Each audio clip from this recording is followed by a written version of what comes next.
Okay, making sure I have volume okay. I think that's okay.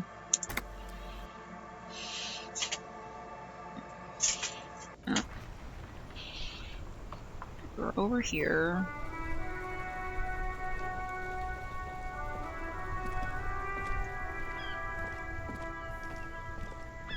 Oh, if I click over there, it makes us go all the way around.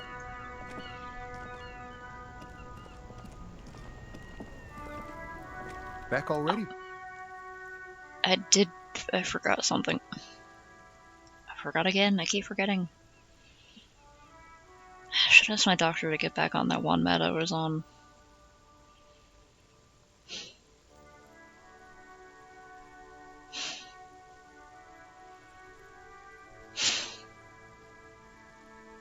Come on. It's the What's jam, going my on man. here? He points toward the sprawl of lorries with a sweeping gesture. What's It's the a jam? traffic jam for the ages. Harbor gates up the street are shut tight. No explanation given. Workers on strike, scabs agitating, an Ew. all-around clusterfuck. Damn, man. Meanwhile, we're all stuck here in long-haul limbo for days upon days upon days upon days. Upon days? On God? Did I... Oh, I forgot to put my little thing up.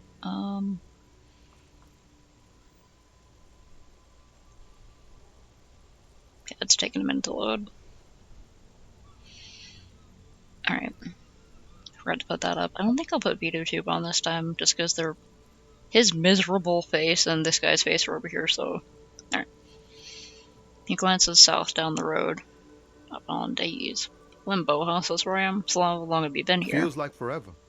Like I was born on this here roundabout and this was all I ever knew. Just me and the metal and the tires, the oil and the fumes of mazout. I have an extravagantly phrase, but I can roll with it. I quite understand what you just said. Could you say it again? No, I was less plotting. Yeah, imagine. It's been a whole week already. Jeez. So tell me, what do you need? Heck, well, I hope you, still find out how to have a good time? Somehow? Got any smokes on you? Care to share some change for working stuff? Tell me more about this strike. Know anything about the dead man, the one hanging behind the hostel there? What are you hauling anyway? Tell me more about the It's like strike. whatever's going on over at the docks. Workers got a blockade set up, making demands, no way in or out. You know they're Some demanding? pretty wild stuff I hear. Like a giant new power crane in half the company. I forget what exactly. Good on them, I guess. Yeah, good on them. I've heard talk there's a company rep in town too. Like a strike negotiator type. They'd know what's up. Precise demands and so on. Okay. Ah, yes, from the Wild Pines. We'll meet her soon enough, I'm sure. What do you think the They company want to wants? keep that money flowing in, my man. Ka-ching. Mm. Anything else? Yeah, this ain't really my area of expertise. I just do my job and get paid. I have things to do and places to be. All of us do. All who? Us lorry drivers. Camionneurs. You still hang around here waiting for this mess to end. Most have scurried off somewhere to get drunk or high. Or laid. Not that I blame them, really. Not you, though. Not my thing. Chasing transient pleasures is a drag these days. I prefer the examined life now. Thinking, reflecting, observing. He glances down the road toward the horizon, a glint of something in his eyes. What's better than chasing transient pleasures? The more transient, the better. When one's ended, you can get onto the next one.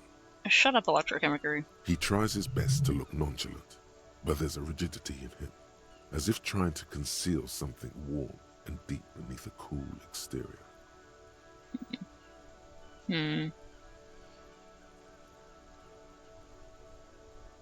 Heck. Do you know anything about He the ain't dead one man? of us drivers. I know that. All accounted for. Otherwise, I haven't really asked about that. Been wasting time right here. Keep him busy. Okay. I said it was like a security guard? It's easy to see he's telling the truth. He's kept his nose out of the dark stuff. Busy with what? Analyzing the fundamental structural and psychological conditions of being stranded in the midst of a sea of motor lorries and their sad, despondent chauffeurs. Yeah, that makes sense. A sense of surprise there ain't more bodies hanging from more trees. Honestly, what you hauling? Oh, high-grade narcotics, illegal firearms, stuff like that. Oh, wicked, I've always wanted a friend in the underworld. No, I'm joking, my man. Found runs a nice, clean business. This haul of cargo is mostly sporting goods. You know, tracksuits and that kind of thing. Cool. They usually get shipped to Grodd and the Occident. Though we've been making headway in the Il Moran market lately. So nothing illegal? That your machine behind you? Could I get one of those fallen tracksuits you're hauling? Would that, like... Could I get one of those We're fallen pals and tracksuits? all, but I can't just freely hand out the merchandise. Okay. The bosses won't be happy. Yeah, and I kind of don't got any money. Right, had another question. The man taps his fingers rhythmically against his arm.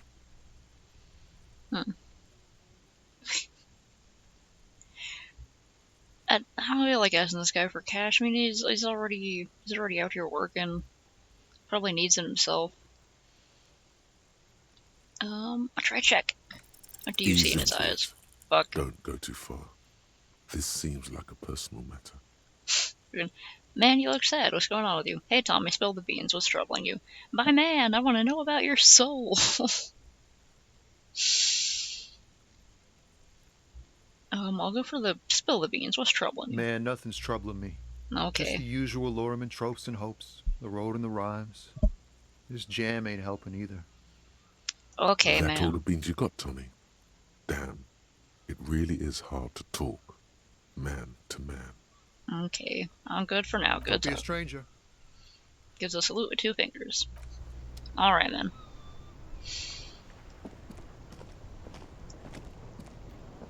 Oh, this way. Is that something? Oh, that looked like something.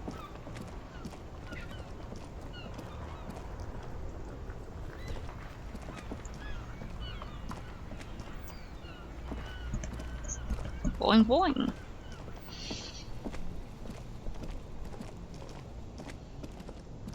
Boy, boy, boy, boy, boy, boy, boy.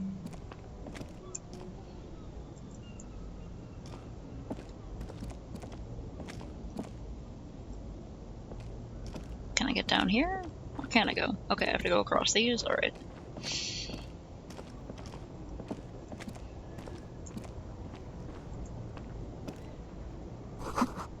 A bold slogan, Humanox, covers the truck. Humanox? Humanox? An old monument stands in the middle of the traffic island, pointing toward the sea.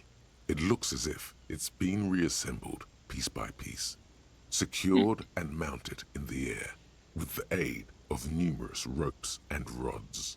It's definitely very interesting. Who is this guy? A silver plaque on the statue's pedestal reads, "I am Philip III, the Squanderer, the greatest of the Philippian kings of Revachol, son of Philip II, the opulent, father of Philip IV, the insane." Not a good track record of mental health in that family. What'd this guy do? Even by the standards of the Philippian kings, old sumptuous Philip was known for his profligacy. What's profligacy again?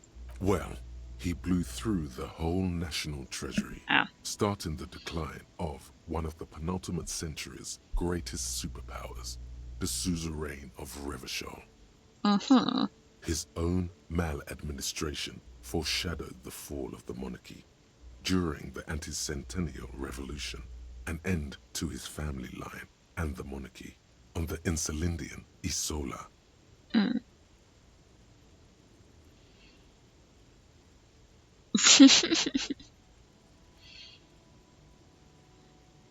Well, maybe you can get good, as the gamers say. It can be pretty satisfying if you hit the enemies just right, though.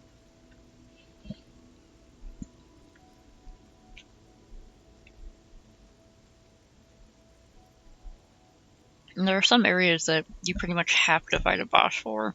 Well, I guess I don't really know if you have to fight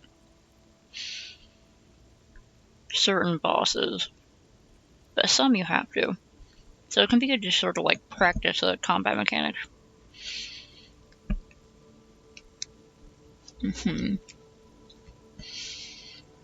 How do you blow through the entire National Treasury? Stories have it that he had his bedroom converted into a treasure chamber, where he stored unfathomable wealth. Krugerrands, bars of gold, ornate weaponry, armor, and various chalices. He called it the Sol Auron. It was obscene. There were whispers he slept on a huge pile of gold-dipped feathers, like some obese dragon, instead of a bed, like a normal person. It doesn't seem very comfortable. I would like to sleep on gold, hustler style. The king is the hanging, he can do anything. Wait, really? There's no way that's true. A deplorable farce. No wonder everything went to shit. There's no way that's true. But wait, you haven't even heard about his fabled cocaine addiction. The what now? You see, old Philippe wasn't just good at squandering the national this guy's just talking to himself in his head. And ceremonial weaponry. He was also a prodigious snorter of nose candy. Not just any nose candy. But for a lot of the budget ones. We're talking Royal Philippian Blow, allegedly twice as potent as the stuff you find nowadays. And purple. Philippian cocaine was purple. He was addicted to nose candy, a bloated druggie. This is a lot to process. His Majesty's courtiers said it helped him connect with the higher realms. Okay, where is he buried now? Beneath the cold waters of the Insulindian Bay, thrown there by the revolutionaries after they cleaned out the royal mausoleum. Happened to the statue? The original was blown apart by communards, then further damaged during the landing of the coalition's airships during the turn-of-the-century revolution, when Martinez was leveled. Damn. Most historians think the coalition's hasty landing may have ultimately saved the statue. If the communards had more time, they would have reduced it up to even finer pieces. Who put it back here? Some years ago, a group of liberal, artistically inclined individuals, designers mostly, thought it would be ironic to restore the statue of the most wasteful ruler of Revachol in the poorest part of the city. Freaking ironic. Oh yeah, the flying enemies, I think they're called the squits, that are like some of my least favorite ones. They're the ones that shoot projectiles. And then there are like bigger ones that shoot more projectiles. Was supposed to capture the moment it was blown apart, like an instant frozen in time. A rare butterfly trapped in amber, floating on a sea of shit. That's brilliant, so funny and nihilistic. That's such a bad idea. I really don't get art. I sort of get what they're going for. I think they honestly could have done a slightly better job of making it look like it's exploding. But, I mean, it's interesting. I guess they wanted to make it look like it's flying up in the air.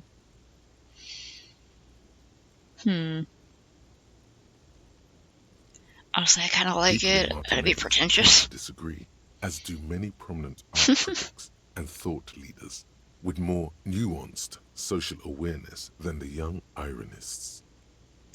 Well, they should, shut up. Philip III, the squanderer, however, with his bronze face up in the air, doesn't seem concerned about what the hoi polloi think of him in death.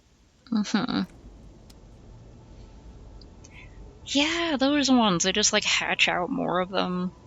Oh, man, one of my favorite charms in the game. I can't even remember if I got it from somewhere special or if I just got it from the charm seller, but, it lets you do the same thing. You can have, like, little offspring that have your face and they fly around and attack enemies. Like tank top. Tank top, gym vest, reeking of sweat. The sleeveless shirt is the best choice if you're not afraid to show off your masculine upper body and not hairy chest. Should I, like, +1 physical instrument, work it?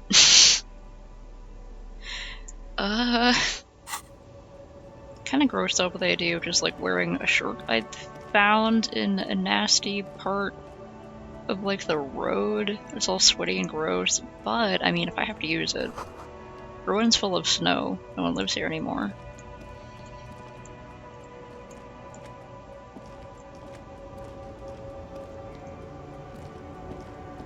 Who's that? Okay, money.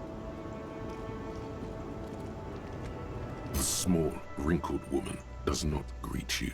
She nods along to something on her radio. A photograph is clutched in her hands, and there is a warm smile on her face. Grimchild is so cute.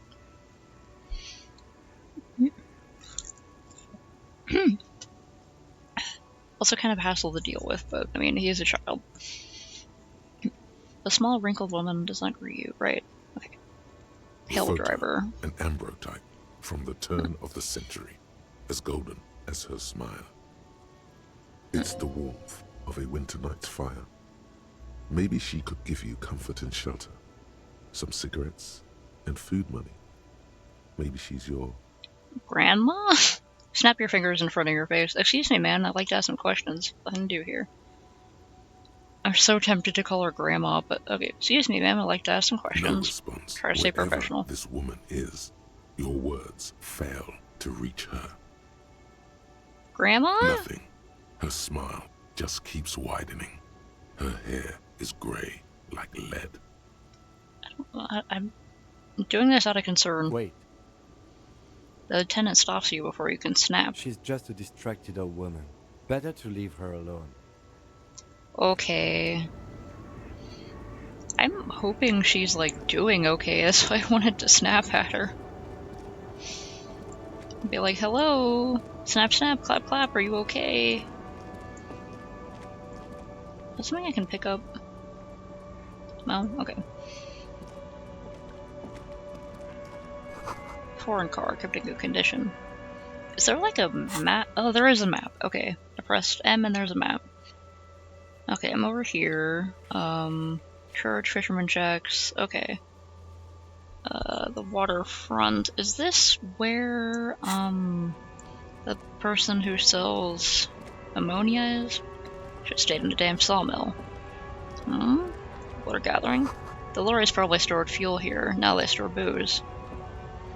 Can't talk to you? Or you? Can't talk to this guy. Some money over there. I should pick it up soon. I need money. Honest work, honest pay. Bastards!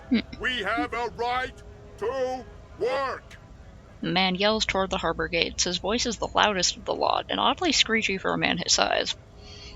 What's going on here? Hold up and stay frosty, everyone. Cops are here. We're trying to help. Man, my character's kind of a fucking wreck, but I'm sure Kim can help. You here to fuck with us? Beat the honest worker down. Why should I? We're here to fight for a cause. Stripes usually have problems with people who have causes. No. Good. We're fighting for a cause here. Right to work! Right to work! Besides, we're not that different. Oh, whoops. It helps if people see us talking, cops and strikebreakers together. Shows authorities are on our side. Builds confidence. So this guy's a scab? Kind of cause we talked Rights about. of people, rights of workers, to have gainful employment, to make a salary, and feed their families. Oh, congrats.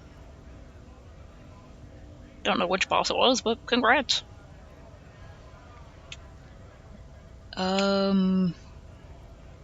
Well, okay, Maybe I'll have you some should questions. ask them the questions, like why we're not allowed to make a living here.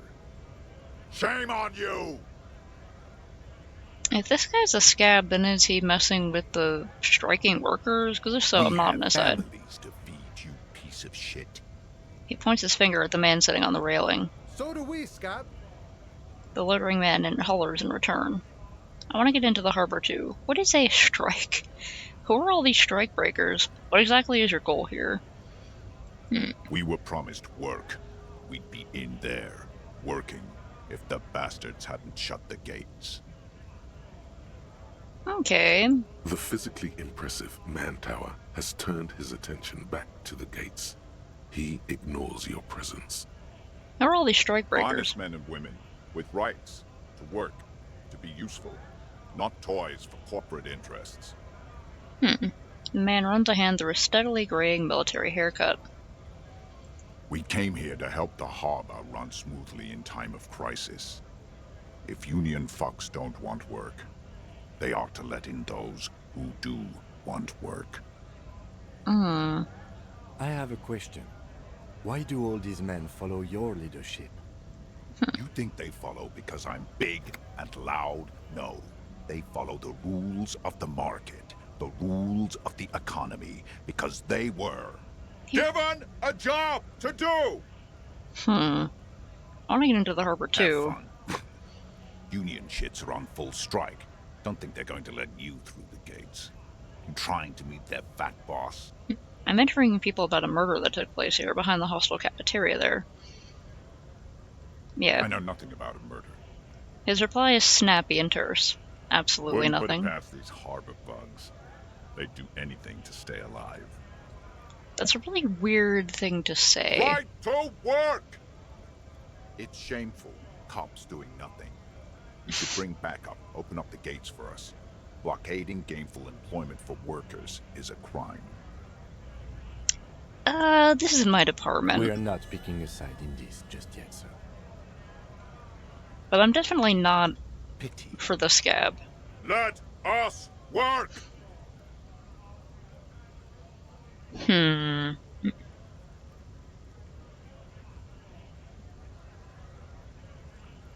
wonder if there's something that'll help me with this guy. Volumetric ship compressor. Bizarre scientific news from Revachol West today, where a police officer's shit has been observed at a pressure of around 495 gigadecimals. These metallic hydrogen levels of shit togetherness were thought to exist only at the center of collapsing stars, not law officials. It remains to be seen how long the shit's singularity lasts.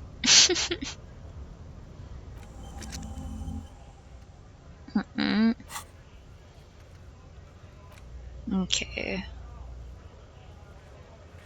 I haven't gotten ammonia from the fridge store. Is there anyone else I can talk to here? Because I would like to get them out of the way. Where's this guy up here? I gotta go around this way. Oh? Oops. Jump Jams, a popular musique mag. A glossy magazine, most able-bodied men. This issue hosts a top 10 list. There's the door of the Whirling in Rags.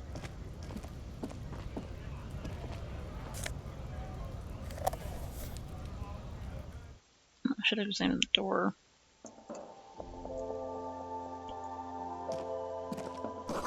Yellow roses, dozens of them. Tulips too. A melancholy pop song plays on the radio. You see several packaged raincoats fill a low shelf beneath a display of croissants and juice bottles. The raincoats are transparent, except for the big Fritta slogan on the back. Don't know if I'll need a raincoat. I don't know if I'll have enough money The today. tear machine stands in the corner. A sign says, 1 bottle equals 10 cents. What is tear? Oh, that's the tear machine. Yeah, but what is it? It's a machine for tear.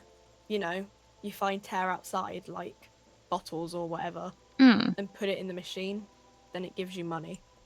Okay, and how do I pick up tear for the tear You need machine? a bag, I guess.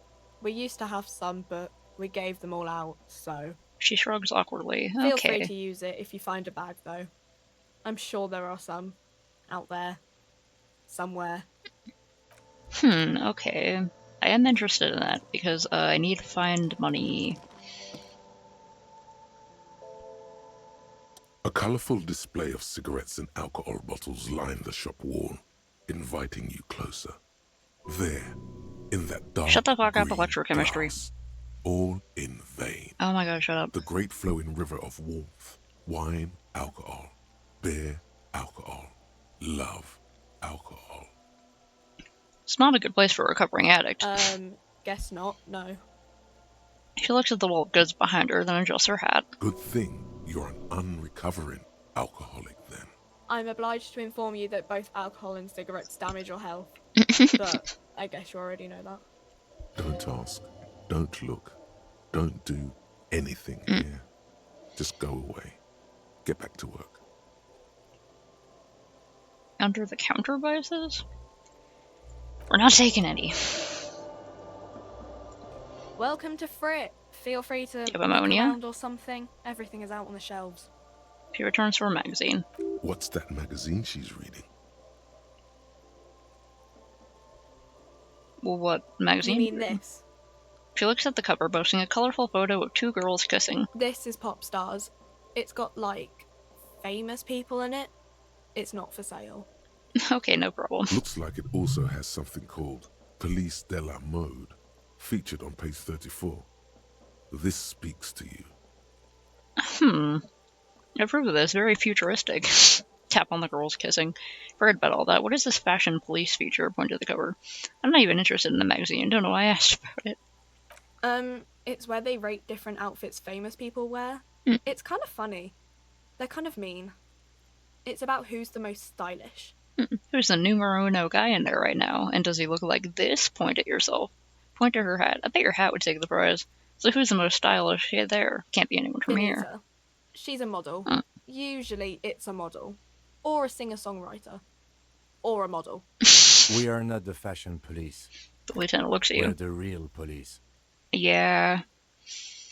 What is this, Frit? I don't know. Frit? Why is there only three They keys? think that the extra T makes it funkier.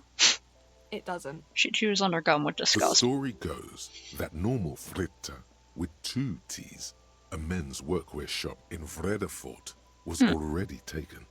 So when Fritta Retail Inc. grew into a multinational corporation, they had to add an extra letter to avoid trademark infringement. Thank you, Encyclopedia Brain. Okay. I have some questions. I'm not really supposed to be chatting to anyone, but... She puts down the magazine. Do you have any ammonia for sale? She looks up from her magazine, eyes filled with tired ennui. Yes. What we have is there, in the medicine cabinet. Oh, Go take a okay. look yourself. Thank you. Can you tell me anything about the dead body? I don't really know anything. I mean, I know it's there, but I haven't seen it, so... Did he know who it was who died? Not really. Does that mean you knew him a little? No. I didn't know him at all. How long has it been I there? don't know, really long. What do you think happened? I don't know. No need to Okay. worry. It's just standard procedure for us to ask around. If you hear anything, let us know, okay? The lieutenant's voice is soothing and professional. Okay. Thank you for your help. Uh-huh. Okay. Where is the medicine cabinet? Oh, is this it? A small cabinet on the wall is filled with various medicine bottles, nasal sprays, and blister packs. They all bear the Saint Baptiste Pharmaceutics logo. Their logo is the bloodless rose, pure white, untouched by harm. Oh, creepy. Just ask me if you need anything from Saint Baptiste. We don't stock prescription meds, but we do have Nosafed, Duramine, Magnesium, and Hypnogamma. What do those do? I don't know. Let's see. Nosafed is a nasal spray. Duramine is a really good painkiller. Magnesium is a dietary supplement. Hypnogamma is... She stops. I don't really know what Hypnogamma is. I guess it makes you feel less shit. It's recommended to use after lots of partying, studying, or exercising. Thank you for explaining this.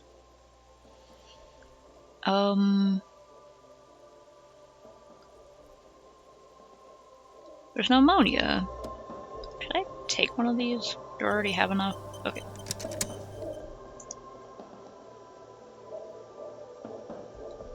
This wasn't it, was it? The tear machine stands in the corner. She said the medicine cabinet, right? Where's the ammonia?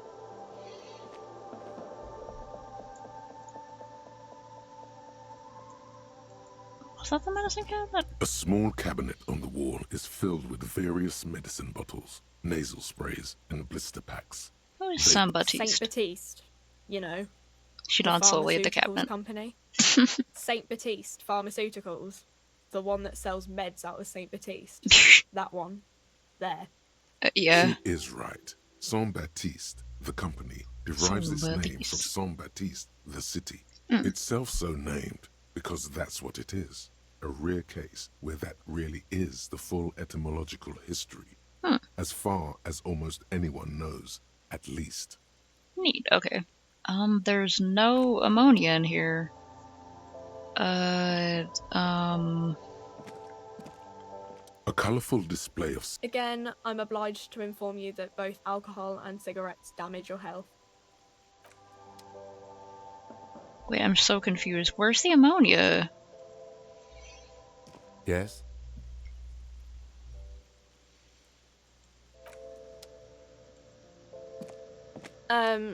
Is this about the questions again?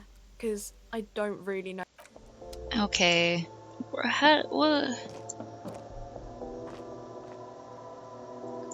Where's the ammonia? I'm so confused. Anything in here? You see several packaged raincoats fill a low shelf beneath a display of croissants and juice bottles. The raincoats are transparent, except for the big Fritta slogan on the back. Fritta. I literally don't know where the ammonia is. I feel so stupid. None of these things have ammonia in them?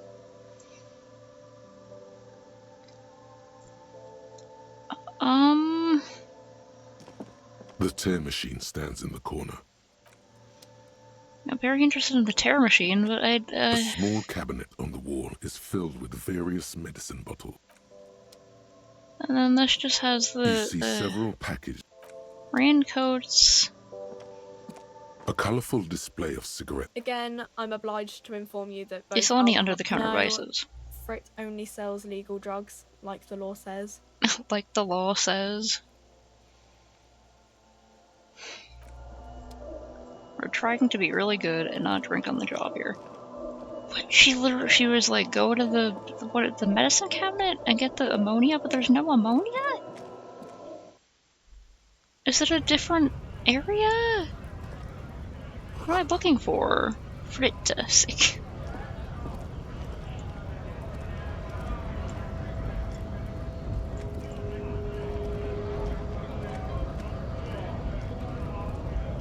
Scab? Asked a man with jolly eyes, tilting his head. What exactly is a scab? Yeah, I'm a scab, poor and downtrodden away with his right to work. I'm not a scab, but I'm a cop. I was just messing with you. No one's ever seen a cop scab. His name is called Call Me Manana. Imagine, you cops going on a strike, but then another cop comes in and says, let us cop for less money. He chuckles and realizes... Speaking of, what brings the RCM here? To the Wild North? Come to see the strife? Gundam Martinez investigate a murder. I need to know what's behind those gates. I'm exploring. I'm short on money right now. Gundam Martinez investigating a murder. That sounds like a lot of hard work. You'd never see me investigating a murder. That's actually very fun and easy. You're right, it's almost impossible. I'm 99% sure we'll never get it solved. I have no idea what I'm doing. Maybe you want to help me solve it by telling me who did it? Of course, Policia. He gives you a sly smile. You can rule me out. Easier that way. Oh, thanks, man. Should we? He's nice. I don't like nice.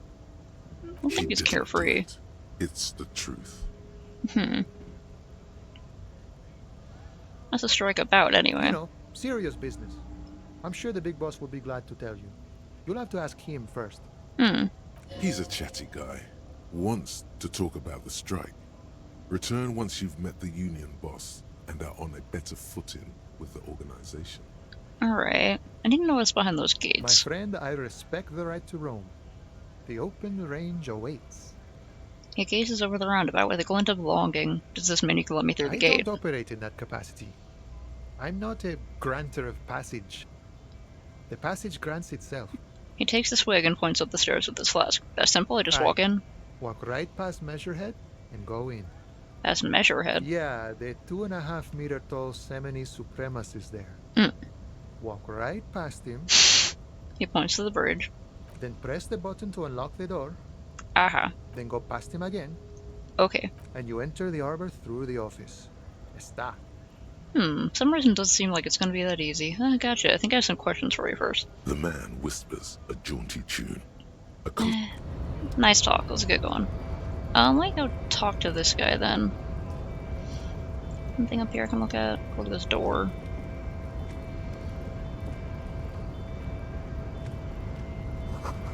In case of a strike, press button behind guard. A hermetically sealed door locked by electronic means. There's no lockpicking or door kicking in this one. More than enough to please a woman. Dream about you all the time.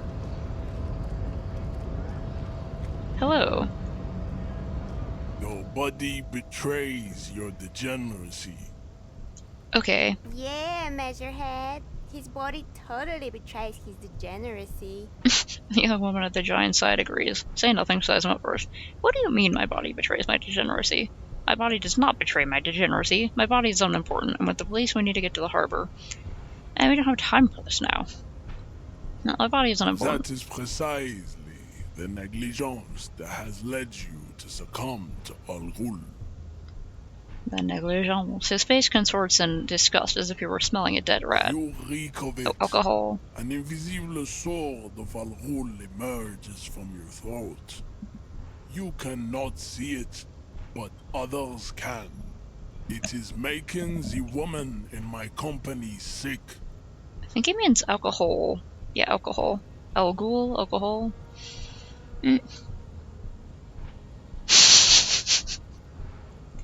Daddy Longlegs are cute. I think it deserves its new home. I think it should be happy there. It'll be an excellent tenant. You'll simply have to find another pod. And that sucks. Maybe it needs to. Is there any like driver update for the stylus or something, or for the tablet? I don't know what you're working with. Okay, Kim, is it really so bad? You're right. I'm an alcoholic. Now you can enter the harbor. I don't have a problem with alcohol. I just drink a little on the weekends.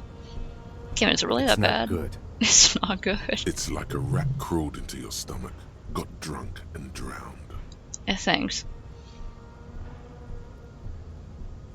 You're right, now I'm an alcoholic. Now I need to enter the harbor. No, you don't. You need to get another drink. Occidental Haplogroup B4 is done giving orders around here. The influence of the ham sandwich race is waning. What? And the police and I need you to comply now. The race stuff is unimportant here. I just need you to help me do my job, please. Begging for help. Attempting to pass fear for cooperation. How far the Occidental Haplogroup has fallen. You were once a noble and powerful race. What? You gave the world eugenics, electricity, one of those is kind of bad. Powerful weapons of war. One of those is bad. And aerostatic aircraft. You made great gains in metallurgy, race theory, and statecraft. A few of those things are bad. You dominated lesser cultures, like the deformed Hemians and the inexplicably potato-obsessed Khoikos. But now your ascent to the genetic summit has halted. You are obsessed with sadness and with frivolous pop culture. Okay. You will be superseded. Isn't that right, babe? It is, baby, yeah. You know it. There is a button right behind him, just out of reach. It must be the one that opens the door to the harbor.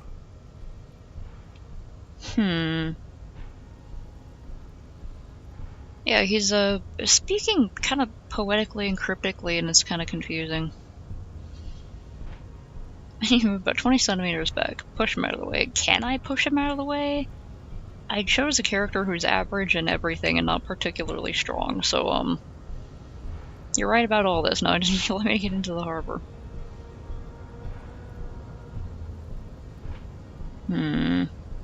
Let's come back later. I feel like arguing with this guy's gonna help. Measurehead makes all men quiver. Which is kind of making me annoyed.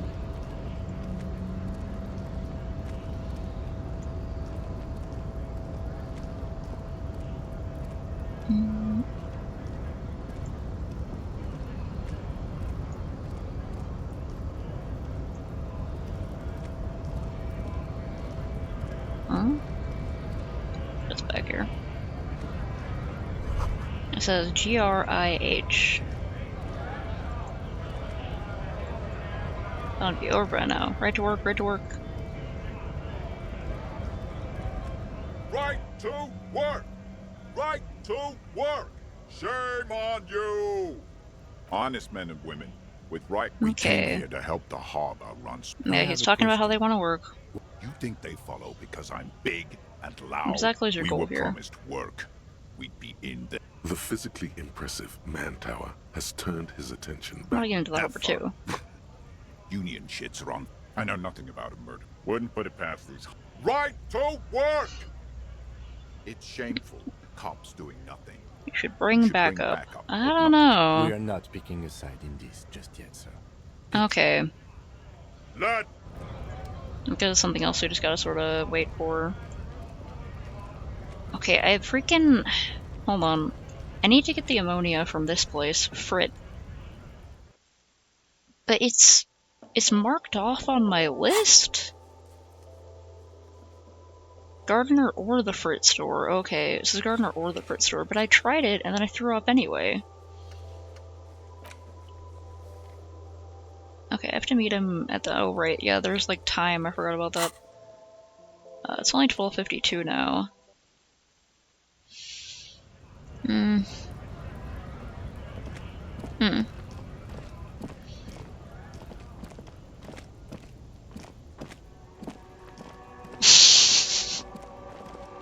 Nice, just grab the fly. And we still have to check out the body. Hey, how you doing? Hello again, officer. How are things? Alright. Thanks so much for your gloves and ammonia. I feel kind of bad for taking them.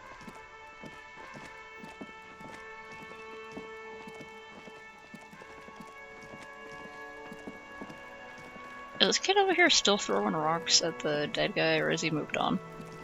Wow, he just does not get enough of throwing rocks at the dead guy, although I guess he's on drugs, so... yeah, I guess he's on drugs. Okay, can I do it now? There he still is, looking right through you with his white eyes. The body below is entirely dedicated to that corpse smell. Emitting it is all it. As you breathe in, Finally. the odor comes over you. It's the smell of the mind telling you to run, and your stomach to wring itself empty. With your hands at your sides and your eyes squinting, you stand in it. You really hate flies, huh? Please don't scour your hand with steel wool. That'll just, that would probably make the fly germs get into your skin a lot easier. Just pour rubbing alcohol all over them. Or gasoline, then light it on fire. Just chop your hands clean off, but make sure to clean up the wound properly. Did they always do that? They do after 7 days, yes. We are deep in decomposition here. Alright. The man before you is naked, but for a pair of underpants and enamel boots. His skin is greenish, marbled with decaying veins, and blotched by lividity. A fading web of tattoos covers his chest and shoulders. The cargo belt used to fasten him to the branch above appears industrial in strength. Hung with his own belt, huh? The boots part of The a material appears to be ceramic. Uniform? Its clean white Ceramic. stands in stark contrast to the decaying flesh above the knee. The man wore thick polymer socks, probably for padding. A fine array of interlocking plates covers them. Delicate and fragile, they feel alien to the world around you, out of place somehow. Yeah, why is he wearing ceramic boots? That's really weird. These are clearly not boots. They're armor, possibly part of a larger set. This is the armor he was stripped of. Indeed. Technically speaking, these are sabatons, not boots. With his notebook under his arm, the lieutenant crouches to inspect the soles. What kind of armor is this exactly? Ceramic plate. Zirconium dioxide, most likely. This is where the make would be. Where? Under the heel. Fair weather. Fair weather model T500 VE. I'm guessing that's vitreous enamel. This is advanced stuff. Where's the rest of it? Piece by piece. He's been out here for 7 days. It would be odd if they didn't. Yeah. We should keep a lookout for these pieces. The armor could yield information. Maybe he'll know something. He nods towards Kuno. Right. The sabatons dangle off the man's decaying form, ageless and synthetic. Sure, he loves that kind of place. It's expensive. Lieutenant draws a line in the condensation on the ceramic with his index finger. We've requested similar material for our tactical units for years now. The constabularies deemed it too costly. In that time, we've lost 6 men to semi-automatics. How much are we talking about? For a full set, about 4 years of wages. Jesus. Oh no. Man, I hate crickets. If crickets are very far away and they're creating a pleasant nighttime ambiance with their distant songs all sort of going off together, I'm like, yeah, okay, that's nice. If there's like one too close to me and it's just chirping by itself, 1 or 2 of them, I will go fucking insane. For the northwest region of Revachol, an officer's average yearly income is 5,500 real, unadjusted for rank. Wait, my yearly pay is 5,500 real? Not too much, yes. Fuck, I need to hustle more and hate less. Sounds puny, no wonder I can't pay my hostel bill. It's a sorry situation, I agree. How can this man afford this? That's for us to find out. My initial report on the area suggests he was a security guard for the harbor company. But that's just hearsay. Initial report? Just something I scraped together from my station. An area report on Martinez. I'm sure you did the same. Sure, these look pretty advanced for a security guard. Agree. This equipment is way beyond what a guard can afford. Tap on the boot. A small bell-like sound fills the air, like tapping on the side of a porcelain cup. Sounds fragile. It's anything but. This material is a kinetic redistributor. It spreads kinetic energy horizontally, from plate to plate, dissipating it entirely. See? Faint organic lines cover the plates where they separate into smaller ones. These plates then divide into smaller plates until there are hundreds of them altogether. Dang. Oh yeah. The bugs curl their legs up. Like whirls of floorboards. The design looks organic, influenced by highly resistant wood materials, like lignum vitae and ebony perhaps. What does this remind me of? If trees were made of porcelain, this is what their cross-sections would look like. Your finger over the A lines. smooth, glossy surface fractures into ever more intricate interconnections, peaking on the right sabaton, where you notice. What do I notice? The whorls are in the shape of a letter and number combination. E50, 100, 1000. Looks like there's a serial number on the right sabaton. Can you read it to me? He tips the drawing ballpoint of his pen on his tongue. E500, 100, 1000. We have a make and a number. That's something. We can use the radio in my kinema when we're done. Either station can chase it for us. Alright. Can I pull the boot off? I don't... I'm too curious. It's gonna be disgusting. Dangerous. Are you sure?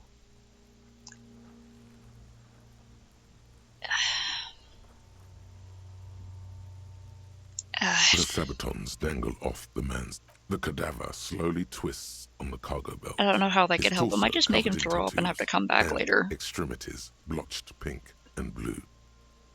The hangman's knot is pulled tight by the weight of the corpse below. Yellow, hard-edged polyester cuts into his neck. Above, a sliding buckle ties the belt to the branch. This is a steel-reinforced cargo lashing belt.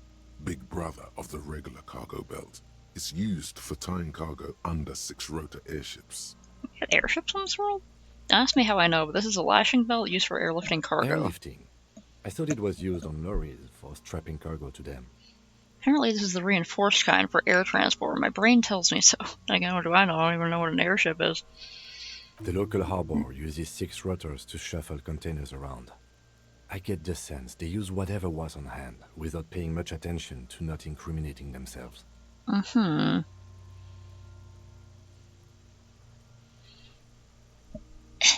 feel like I want to know what happened to our main character here, Ambrosius, because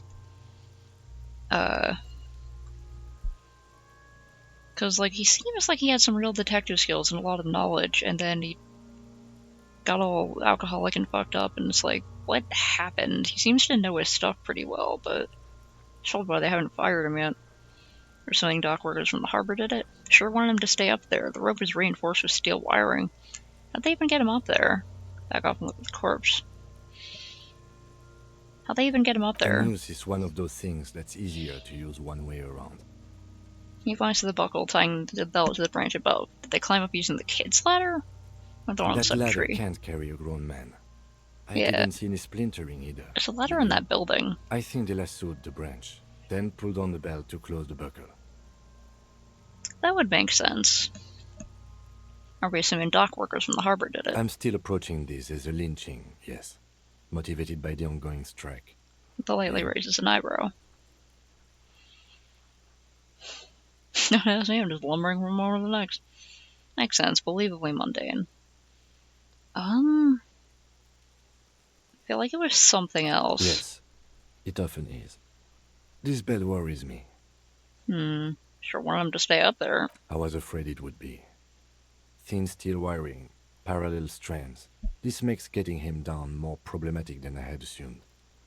The cadaver hangs from the cargo belt, limbs limp and torso covered in tattoos. Back the An tattoos. intricate web of blue lines stretches across the torso, from the right shoulder to the solar plexus. Each time they intersect, a small white star is formed in their crossing. Hundreds of fading asterisks riddle his skin. Their concentration is highest around his heart. I wonder what that means. His corpse is marked by stars, Well, mine be marked by. alcohol, and heartbreak. Sure sounds like it. Is this a map of the night sky? Is this a microelectronic system? Is this a national pattern? Is it a map? A map of the stars. He turns around to breathe I before do see some inspecting it. similarity to astronomical charts. Great Century Messinian, maybe. But this seems more particular. Customized somehow. Customized As if somehow. someone left out most of the night sky, filtering it through personal choice. The principle of this filter remains unknown to you. The thought dissipates, and you feel as though you were only half right.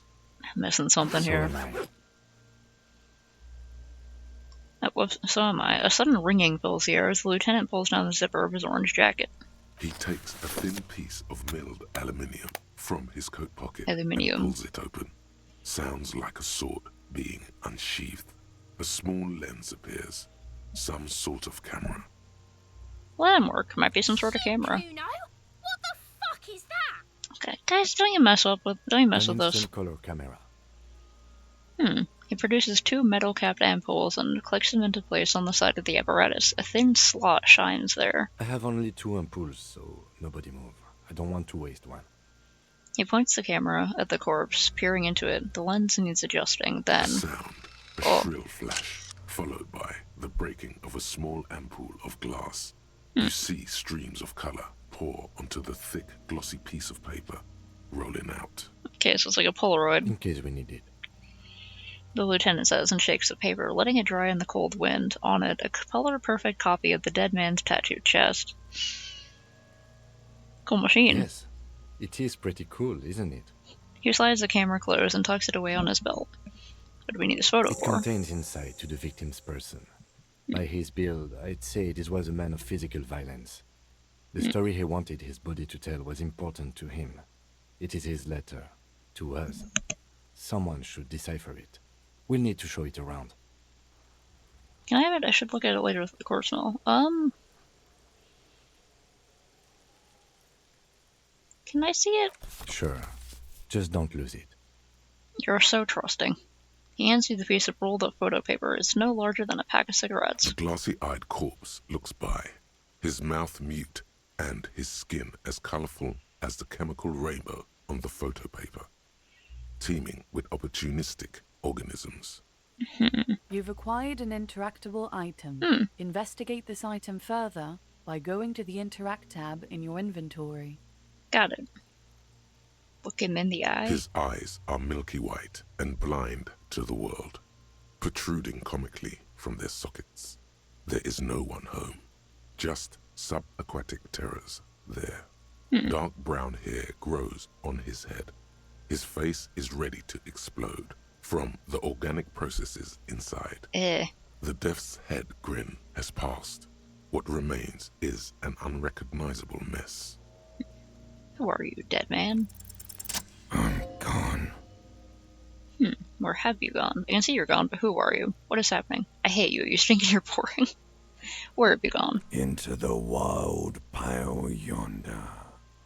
Where is that? In the past. Way out in the west. Well, like, how are, is my guy going fucking crazy here? Or can he talk to ghosts? Am I going crazy? Who knows? So you're gone, but who are you? I'm a joke. Look at me. You are now, but who were you when you were alive? A killer. A motherfucker. And a killer. I have another question for you. Go ahead, Corpo. What's happening? What do you mean? I'm talking to you. It's the power of your... Black frothy liquid starts bubbling from his lips. Imagination. Okay. Go ahead. Ask me more questions. You fucking love questions. Do I love questions so much? You're a copperoonie. Look at all of them go. Do you want more questions? Yeah, give me questions. Here you go, you loony.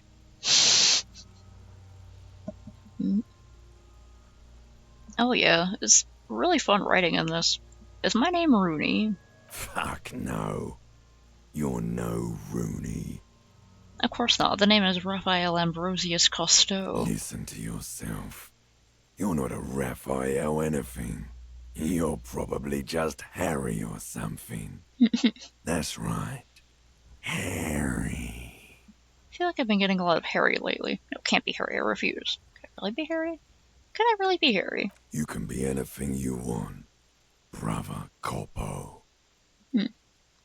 Are the traits are like those skills or something, right? Currently my favorite one is it a trait? Volition? That's my favorite one so far because it kind of seems to be like the voice of reason. Why do I feel like I've forgotten something terrible? Because you have. Alright. Come back later, Corpo. Amuse yourself with my frank manners and my memento mori features. If possible, also, see me in your dreams. Sure. Okay, the narration said something different from the letters and from the writing and the text right. It says you can come back and look into this face anytime you want. Ask me your little questions, freshen your memory, create associations, remind yourself of your mortality. Kapalapo. Take a step back. As you narrow your eyes, the monster before you blurs into a violent mess of green and pink. Observe. Only the lower extremities are pink with a dash of blue. His fatted hands, thighs, and his neck, just above the noose. The rest of the corpse appears dark green in the cold spring air. Stop, relax your eyes. The cadaver slowly twists on the cargo belt, his torso covered in tattoos, and extremities blotched pink and blue. Cool, I can't even remember what Shivers is. I think I remember reading something about that, but I'm pretty sure to forget, and also I don't usually let other people's stuff influencing me at all. I just kind of do whatever I want. Sometimes that aligns with what the fan favorite or like friend fan favorite is for, and sometimes I'm just like, yeah, whatever. This freaking the horse twerking. Oh, the little trash can character is really cute.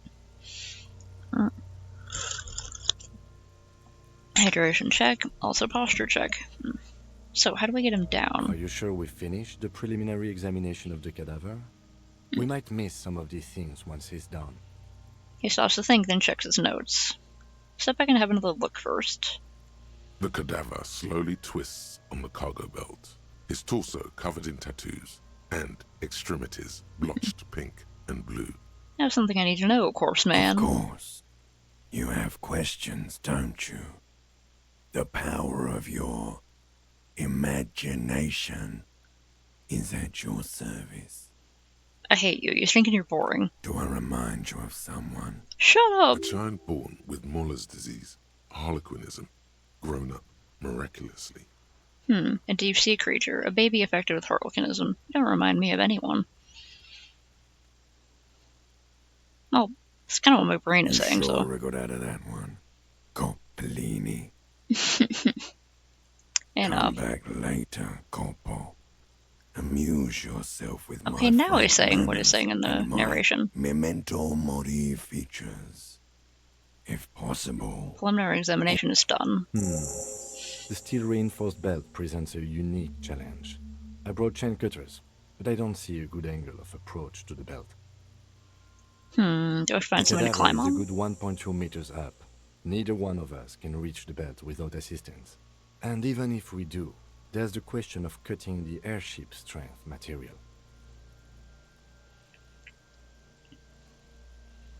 Yeah, this dead guy is real sassy. Can someone else do it? Could use a branch. We saw the branch. Seems like a lot of hassle. Let's not do it. Maybe we could shoot him down. But we can ask for help from the harbor. I'm out of ideas. Could we saw the branch? Climb up there and saw the branch? Yeah, seems dangerous. There has to be a less risky way, with less falling down of trees. Could we ask for any help? I was really hoping we wouldn't. The Union appeared to be suspect in this case. It seems like a dangerous route to go down. But what other options? The corpse twists on the belt, like chicken on a skewer. Can someone else do it? Someone else? You mean like the police? Yes, exactly, Colorboy. You have a point there. I mean, someone who's below detective. Someone like a paid garbage man? Or a cleaning crew? I have bad news for you. That is a detective. You're right. I know it's hard, but I Sort assure of. you, the others won't come to help us. And we have a growing sanitary concern here. We need to get him down, fast. Maybe we could shoot him down? Yeah. Bang bang time, pig! Shoot his head off! How? I don't know, you just shoot the belt. The bullet will break it. I don't know if it will. Point towards the branch? Yes, the buckle, where it ties the cargo belt to the tree. Okay, he's If actually the shot willing hits to that, try it. then there might be a small chance to release the belt. Okay. Yeah, now we're talking. Entertain a Kuno with some shit. Shut up, Kuno. They'll miss. The pigs will miss Kuno. Take a shot, Lieutenant. What's the worst thing that could happen? Actually, don't. It's a bad idea, right off for it. Say nothing. Let him choose. I don't know. Maybe it's better to let him choose. Silence. With his elbow sharp, the lieutenant unzips his jacket and produces a lightweight firearm. He drops a paper cartridge in the barrel, separates the scouring stick, and gives the cartridge 5 tucks. That's a Kiel A9090 Armistice, mass-produced muzzle loader, ascetic, frugal, one of the most common firearms in the world. He then steps back and assumes the fellow's position, taking aim. The corner of his eye twitches. His finger is on the trigger. I'm gonna let him focus, say nothing. The kid's voice is drowned in a shrill blast that echoes off the walls of the surrounding tenements. A cloud of smoke slowly parts in the air as the lieutenant steps back and says to himself, God damn it. Aww. Did that kid throw you off? Fucking idiot! Asshole! Thanks, you're helping so much. Could have hit it easy, but then Kuno's not fucking handicapped, is he? It's okay, man. Kuno's sorry too. Kuno feels sorry for the Beano Clad. What, you're just making up words now. The lieutenant doesn't say a word, just looks at the gun in his hand. Try again, maybe? No, we are lucky as it is. We didn't break anything, and the victim remains uncompromised. He looks around at the windows overlooking the yard. Any more mistakes could put us in an unfortunate position with the locals. We have eyes on us. Okay. I didn't do us any favors with that. Alright. I have to say, it's beginning to look unlikely we can get him down without assistance. What if I try to pull on his legs again?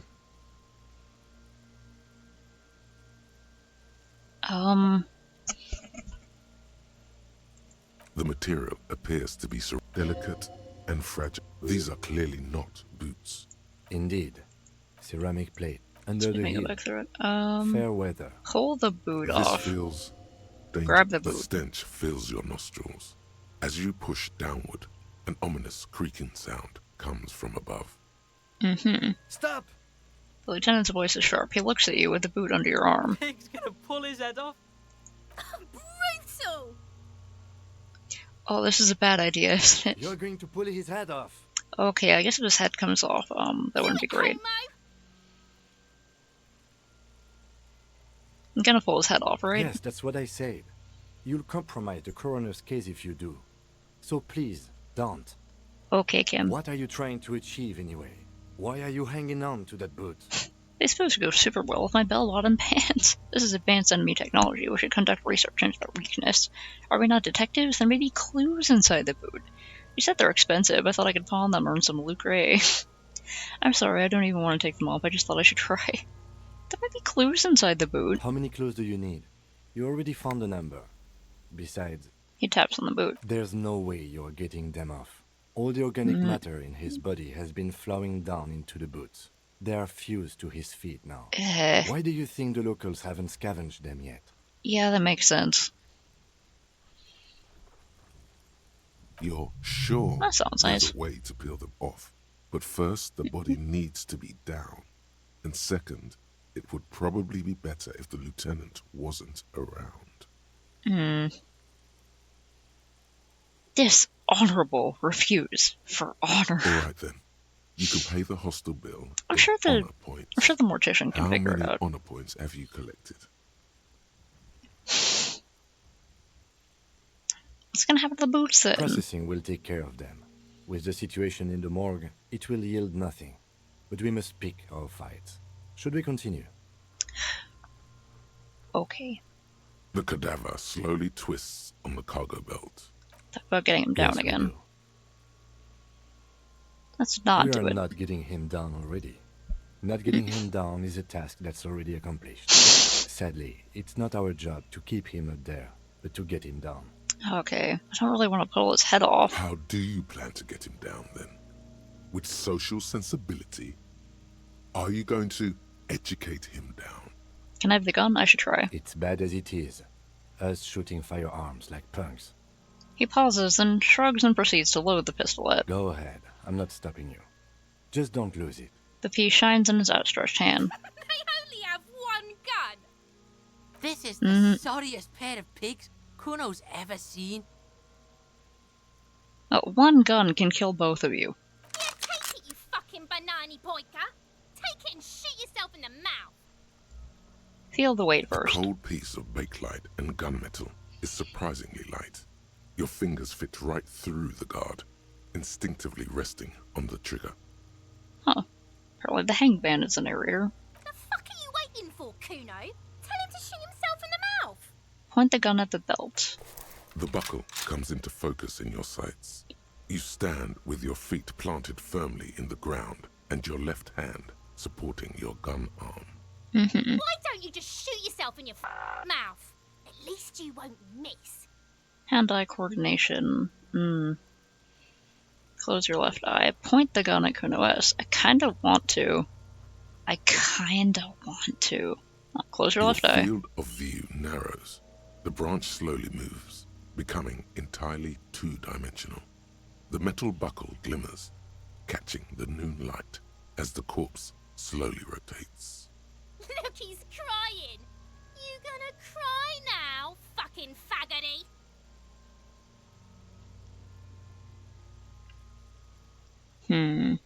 Cannot be retried.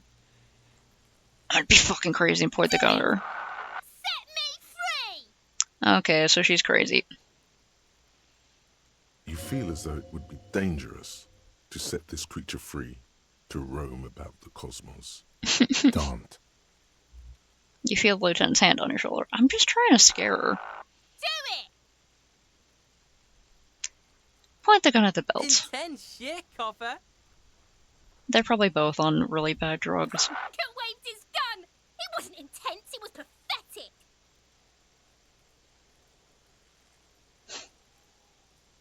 We don't have a good chance of it. The lieutenant Can I get them takes the out of here gun somewhere? carefully from you and holsters it. His eyes are narrow and he doesn't comment on your antics. Fucking pussy didn't shoot shit, did he? Didn't shoot me, didn't shoot himself in the mouth. Okay. I suggest we go to the harbor and Annoying ask the little leader of kids. the Union to help us with the body. I would have preferred us not to owe the Union anything, but we clearly cannot do this ourselves. Let's go. Okay.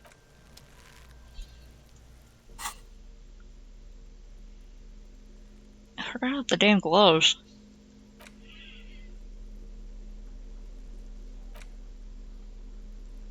An intricate web of blue lines stretches across the torso of the Entire It strand is still hard. kind of looks like a map of the stars in the night sky. But something's not right. For you to discover. You've gotten as far as you will without assistance. Someone who knows about history could tell you. Who are you? Gone. Okay. Someone knows about history. The people at the bookshop or something? I have my chain cutters, I have a pry bar. Secret orbs in shady areas. Wait, really? How do I equip things again? Held? Okay.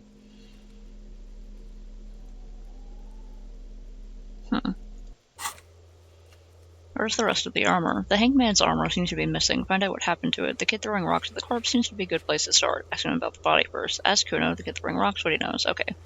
I mean, he's kind of useless, but maybe he'll say something.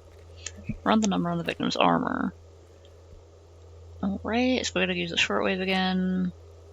Alright, try to figure out about the tattoos. And try to get the body down. Got it. For Everard Claire's help. Oh, can I, like, do something?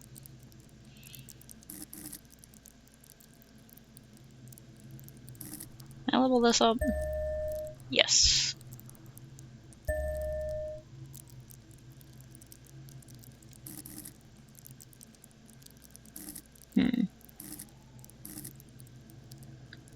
No, that's good. Accept changes. Okay.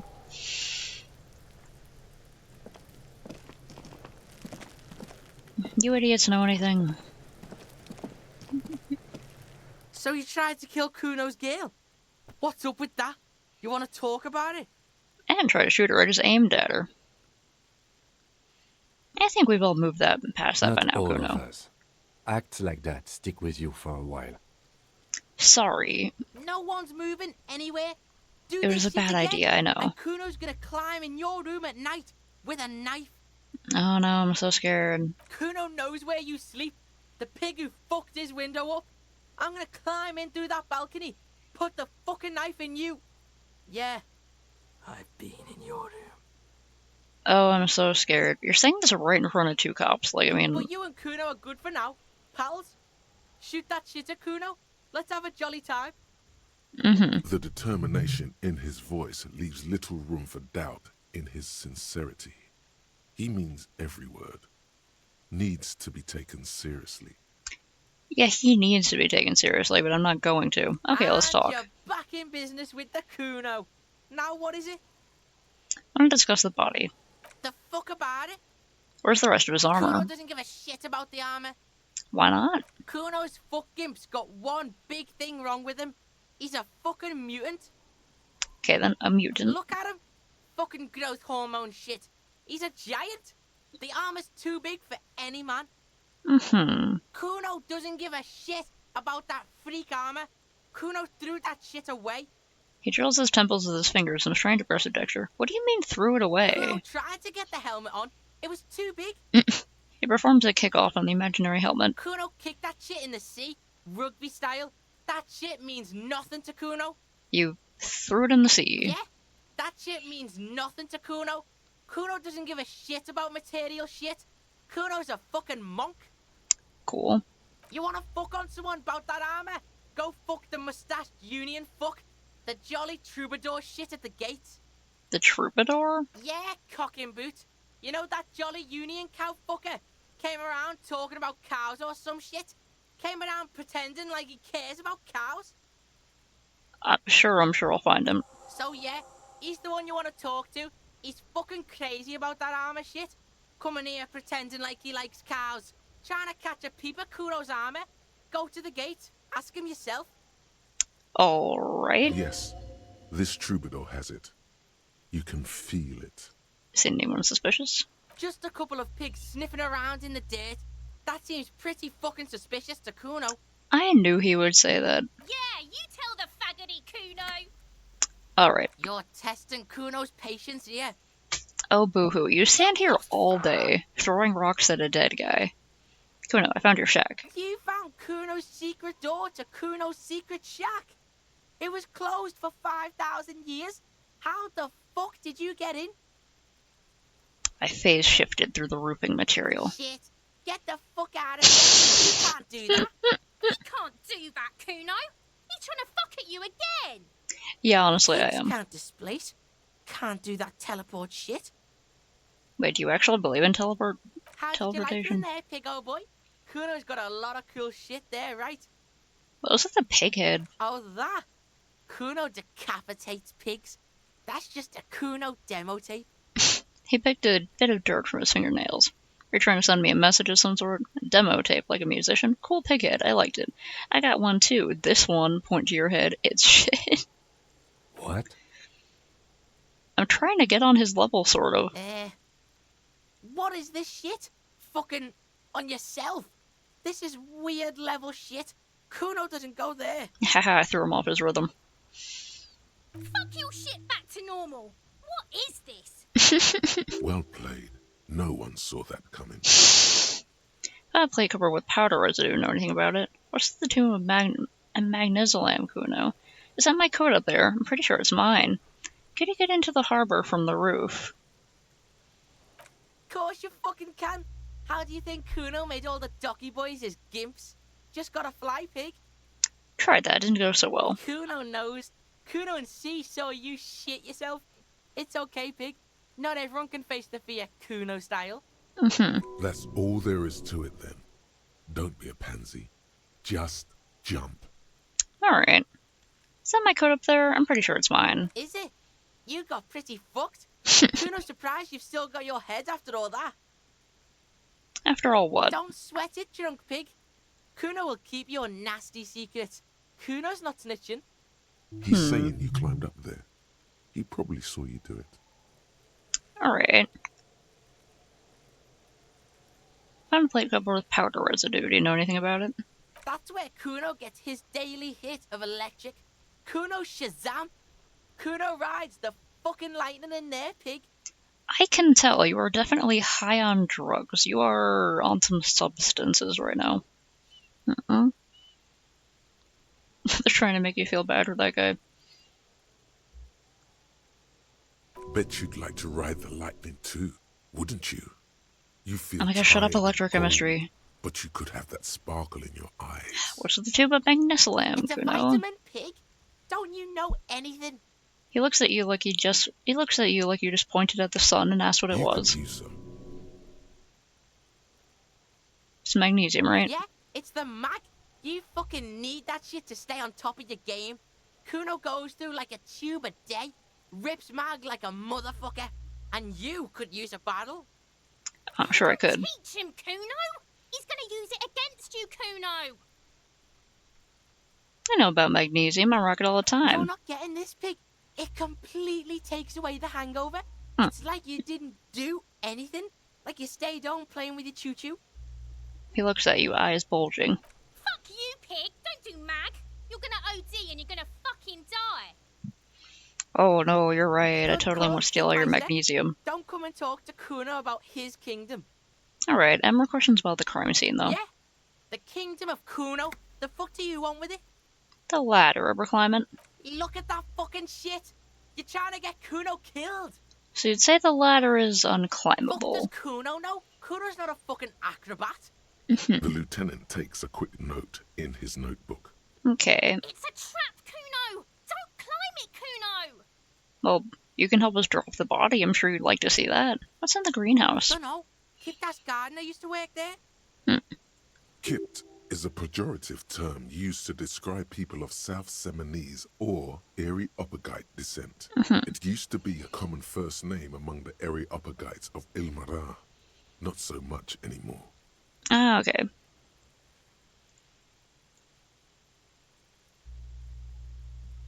Okay, they like did different voice tracks. Garner used to work there. Yeah, that's what Kuno said. She couldn't handle the heat, so she took off. Kuno can take it. Shit's nothing to Kuno. He fills his lungs with the rancid air. His eyes get a little watery. You mean the young woman with the whirling rags, Look, that Gardner? Kuno doesn't explain shit. Kuno just says shit. He looks at you in the eyes and nods, as if agreeing with himself. Yeah, her. Yeah, whatever. Kuno doesn't give a shit. The fuck Nelson do you Shack. want with it? Okay. Cool, Pigmeister. Don't come and talk to Kuno about his kingdom. Okay, I'm off. Kuno doesn't fucking care. Alright, cool, man. Is there anything in here I missed before?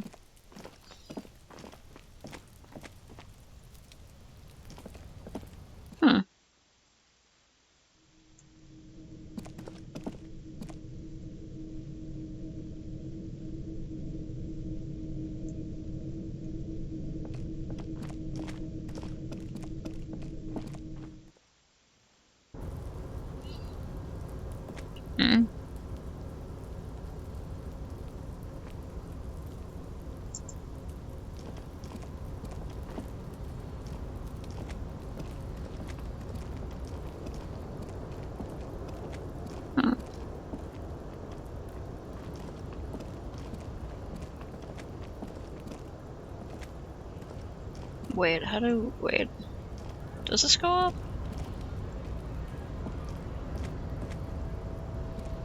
Wait.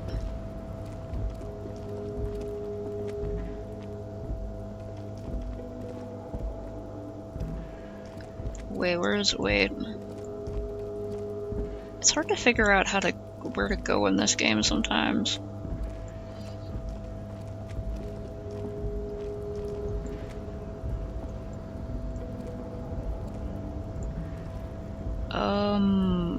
Wait, where do I...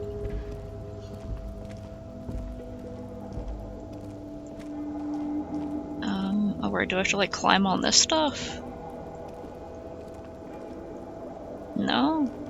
Do I have to go, like, up here? Okay. Wait, okay, okay, it's up here, and then, wait. I can't move.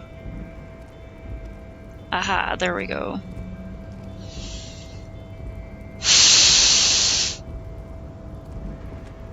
Heck. The guy's just, a fucked up little kid on drugs. Like, a little kid, but like he's a kid and he's on drugs. He seems to have some problems, so... I can't try this again? Can I try the,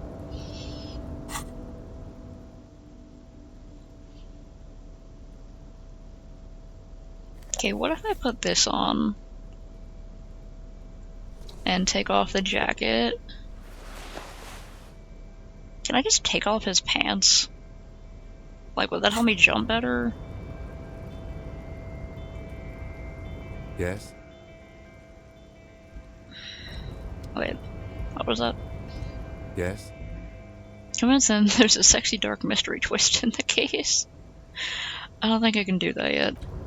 Damn it, do I not get another chance to jump over this yet? I have to click on that, right? The cloak is still caught on the railing. No one has claimed it for their own. I'm gonna try again. I don't know why he has to, like...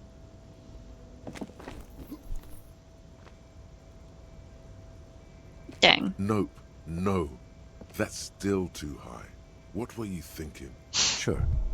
Just be careful. Oh, it hurt my health. Okay. Looks like you almost strained a muscle there. Mm-hmm.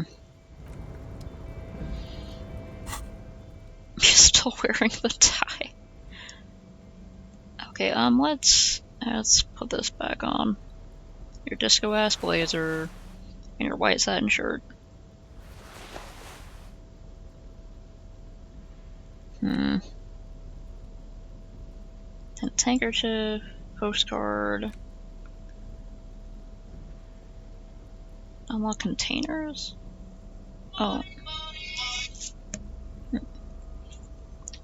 Beat the cattle armor off. How long have I been doing this? Okay, an hour and 30 minutes, so in about 30 minutes I'll try to head out. Yeah, the kid's something.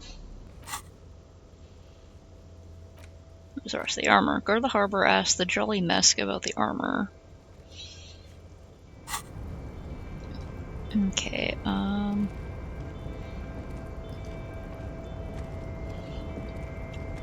it doesn't seem like it would be that hard. I mean, just carefully climb up on the thing and then hang your knees over the side and roll down. Alright, I have to, like, go this way and then over here, right? Okay, there we go. Map is really weird. There we go. Miss, can I can't interact with that from here? Okay, I have to go around.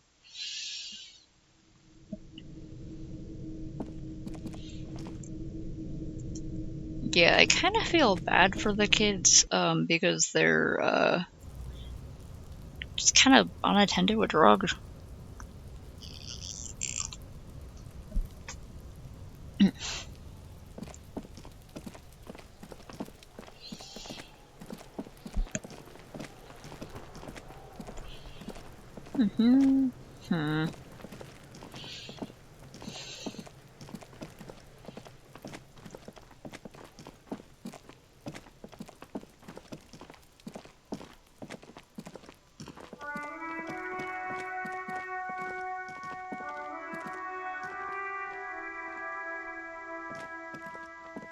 An old call box with a matrix of push buttons lists all the companies in the East Delta Commerce Center. I'm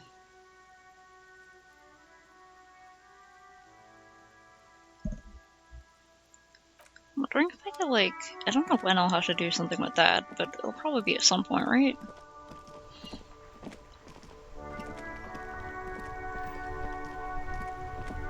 We do have to talk to someone in here, right?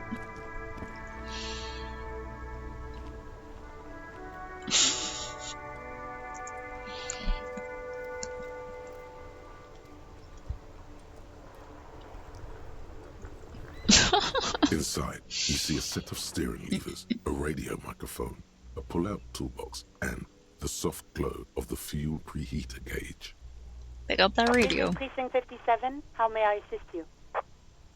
We're looking for a serial number. Sure, officer. What's the number? And the make of the armor, if you know it. E50 100 1000, make and model of the armor is Fairweather T500. Got it. I'll contact the ICP database immediately. Call back tomorrow. The Insane Clown Posse database? Useful by then. Okay. Call back tomorrow, the alright. International Collaboration Police, ICP, is an inter-Isolari law enforcement service. The crown jewel in the moral intern diadem, alongside EPIS and the coalition government. Right. 57th, over and out. Her voice disappears into the void. In the cabin, you see a set of steering levers.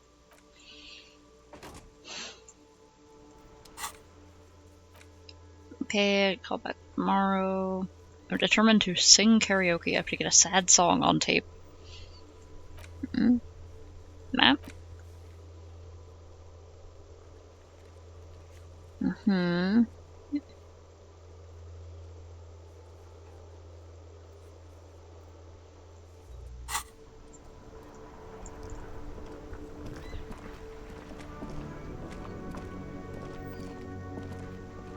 Can I ask her about where she used to work again, there? officer.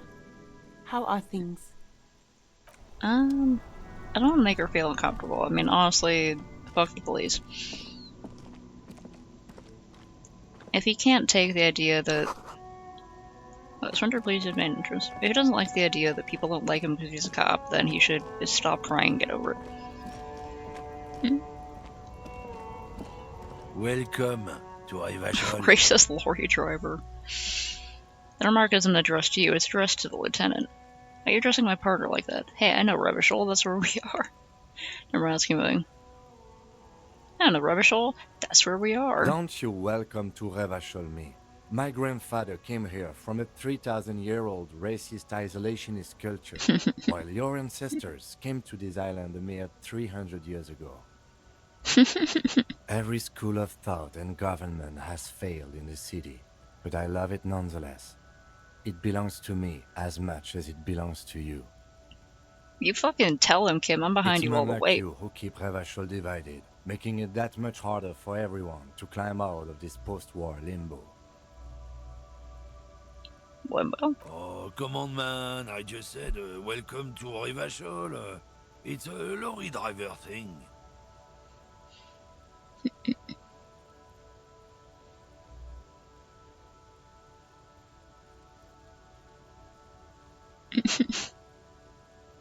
Yeah, sometimes panel layout can be difficult. Also, yeah, Kim Kitsuragi, I haven't known him for long, but if anything happens to him, I will kill everyone in this game and then myself. I know exactly what you meant. You think my kind doesn't belong here, that I should watch myself and behave. But you see, I'm an officer of the RCM. It's actually my job to make sure you behave. I would advise you to remember that. Okay, but listen to him. The air between them becomes tense. Your partner needs backup. Now's your moment to shine. Fucking hey, Kim, I've got your back. Give the lieutenant a punch on the shoulder. Oh, I think we all learned something here. Alright, now that that's settled, we have a couple of questions. But I think we all learned something here. Just smile at him like, we're fine. Well,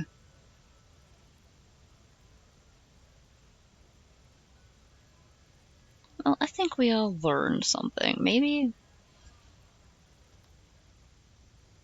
I don't know whether, being all, like, energetic about it or matching his energy would work better, or if I should just stay professional and be like, now that that's settled.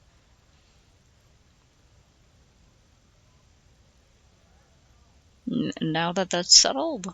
Whatever you say, officers. I mean, I hope Kim is okay with that. What are you hauling? Oh, not much anymore. I'm here to pick up some cargo, but the Some dock workers are cargo. on strike, so It's a sit and wait on your ass situation. How long has this been going on, then? The strike? Oh, they've been at it for a while. A month. 2 months, maybe. 2 months? But this here is just the last week or so. What kind of cargo are you supposed to pick Apples. up? Apples? Yeah, apples. I take it you had other questions? He's given you the runaround. Let's be honest. You were bested.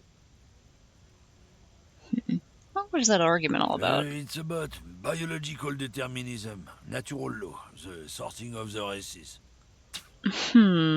Not the most popular topic nowadays, with a coalition in charge and all. You might want to change the topic. That is, bury your head under the sand like common sheep. Oh, so you're racist, makes sense. I'm not just racist. Look, I've read books. The science of so you're an advanced racist has racist. all been proved, even if some people don't want to accept it. Sure. People who've studied these things say that you and me are superior by design. So, naturally, we Occidentals should be in charge. Obviously, you can see the merits in that. Okay, what else I thought of? Yes, I can really tell you're a prime example of superior design. I don't know if that's sarcastic or not, but I feel like it's sarcastic. Right, I've already made up my mind. Want to hear it? Oh? Now, seems mildly disappointed that you don't want to hear more of his lecture. Yeah, I think I can get down with racism. Yeah, I'm not down with this. Why don't you go fuck yourself? Okay, sure, whatever. I'd really rather talk with someone else. Yeah, I'm not down with this. Why don't you go fuck yourself? Don't push your luck, runt. The man gives you a disgusted look, then turns his attention elsewhere, ignoring your presence. I don't give a fuck. You don't badmouth my boy. You look lost. Out of place. Shut up. I will kill you. I will kill you with my gun.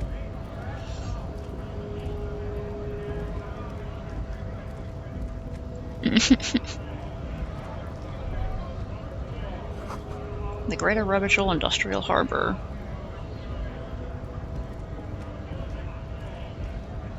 Are they just tied up, or are they dead? Like, what is happening here? Yeah, I will kill you with my friend's gun. Do we talk to...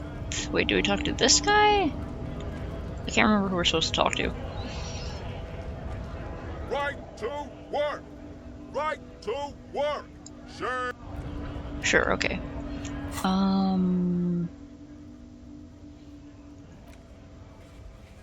The Jolly Mesk. Is that guy?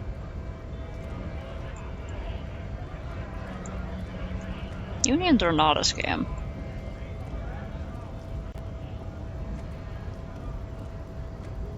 Like, you can kiss your boss's ass all you want, but... Hola, Wandering Man. How can I help you? He looks at you with soft and hazy eyes. You're the man in the boots at the gates. And so, who said you know about the armor? The little boy had a good on his promise. His promise? To get me into trouble.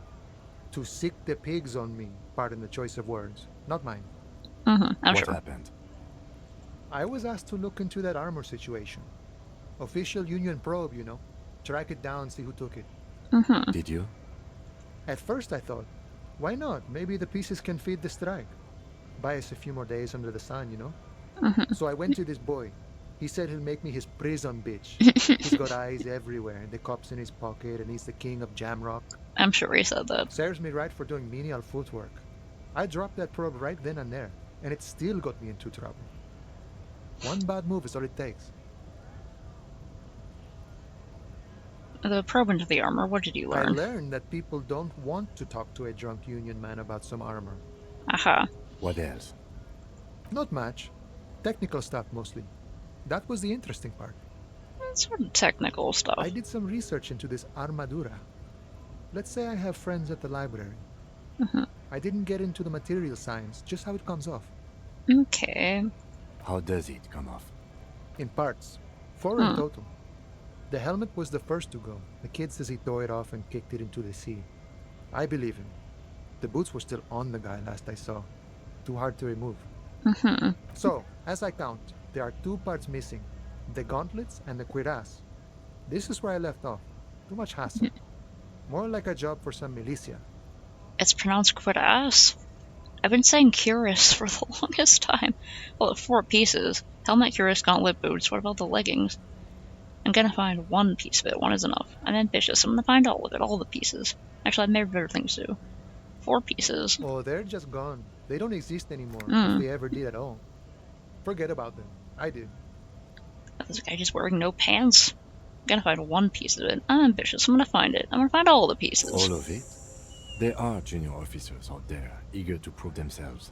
I would leave some for them. I will leave the boots to processing, but okay. Let's find all of it. Alright. And Mesqui's epic then, all across Martinez. I hope it will be a real bonanza for you. Thanks for helping, man. No problem. If you see that kid, thank him from Call Me Mañana. Thank him for showing me the way. Alright, man. Okay, so...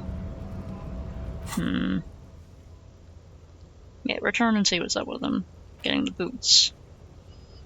Body has to be down, autopsy has to be finished, and Kim has to be absent. He wouldn't approve. This would be devilishly tricky, so don't beat yourself up if you manage to send the body to processing without getting all the boots. Find all the armor pieces. Deck yourself out in full metal battle-hardened glory. Note, this might take a while, like, a long while. That's fine.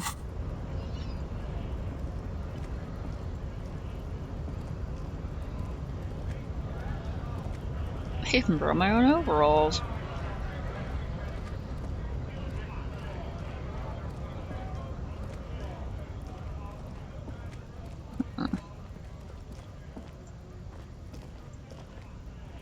Kind of wondering,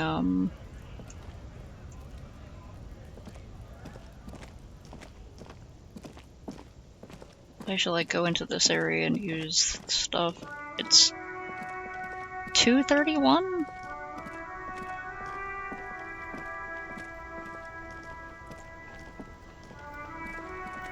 Sure. There's a lot going on in this game, and I have trouble keeping track of a lot of things.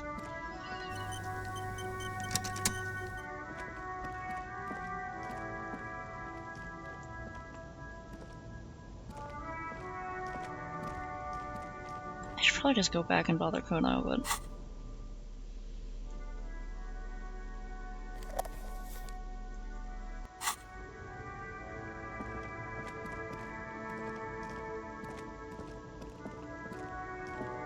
There's a dark area, so I'm like seeing if there's any hidden stuff I find.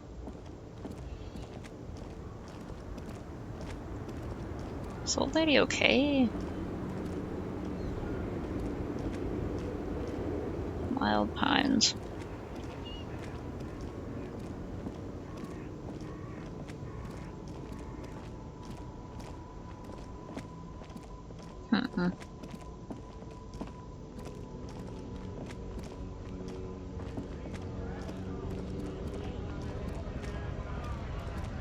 Huh? It's over here. A lorry stuck in the traffic jam. This big, heavy Grad-made machine is well kept for such an old machine. Snoop. The windows are clear. They've been recently Okay, washed. the helmet. You can see a lorryman's cabin with personal belongings, stickers, insignia. Kind of stickers. The driver has adorned his space with a substantial collection of peculiar paraphernalia. Proclamations about honor, strength, and purity are glued to various panels. That makes me very suspicious. What about the backseat? The back end of the cabin has a small perch to sleep, large ashtrays. There are several suns and wheels sewn into the curtains. Racist nationalist paraphernalia. Not unusual in this part of town. This is our guy. Think this lorry belongs to a tough guy? Likely, yes. This guy's proud of who he is. Drapes it all over his machine. Right then. Can we fuck with it?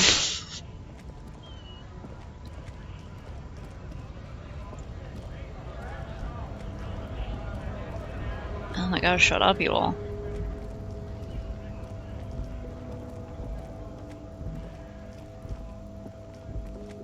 We're gonna roughly shove past him.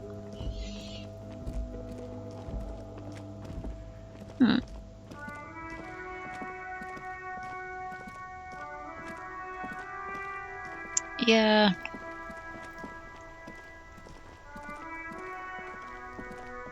Can I, like, inspect the sewer lid?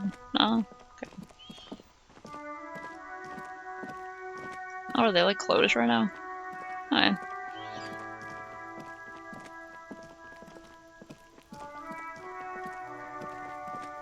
Hey, kid, where's the stuff?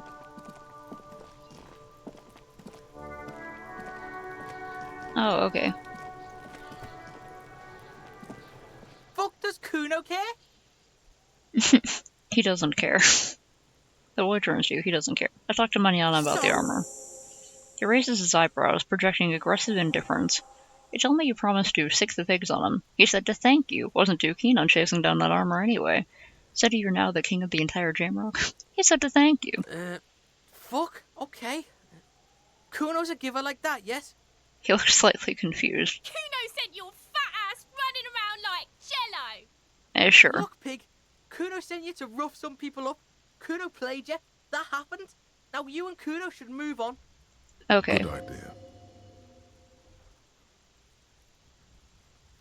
I'll remember this. You got fucked. You got fucked, pig. Fucked bad. Of course you're gonna remember this. Now get the fuck out of here, griefing the Kuno. After this shit, you better have something real interesting to say if you want to stay in Kuno's face. Okay, buddy. Yeah, real interesting. Cool. See ya. I don't have anything interesting to say. Care. Kuno doesn't fucking care.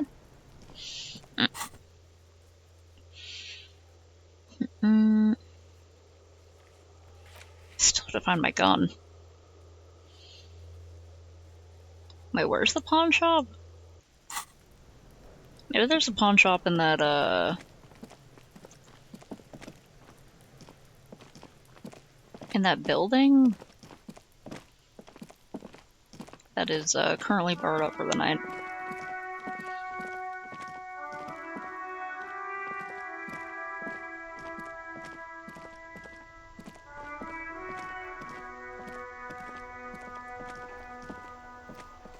I haven't gone down here before. Hold on, I should really ask the bartender about the gun.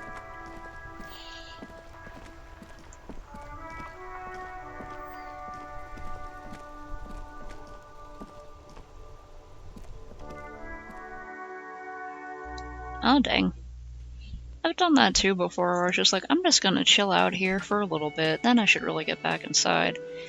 And I just kinda completely pass out. I shine a light in this old lady's face, give her a headache. Sweetie. Sweetie needs money. Do Sweetie get money? Alright.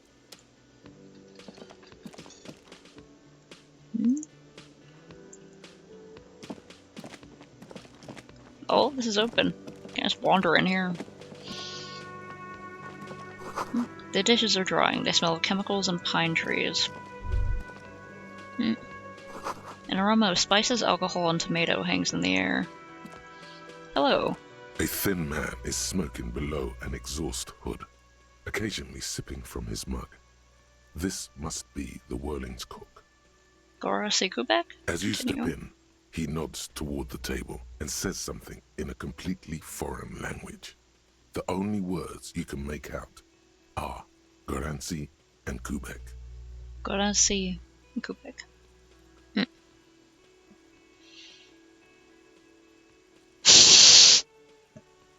I love bad descriptions of game like that. It's like, oh, it's a game where I shoot myself in the head. Someone saying. Ones where like it's technically true, but it just sounds insane out of context.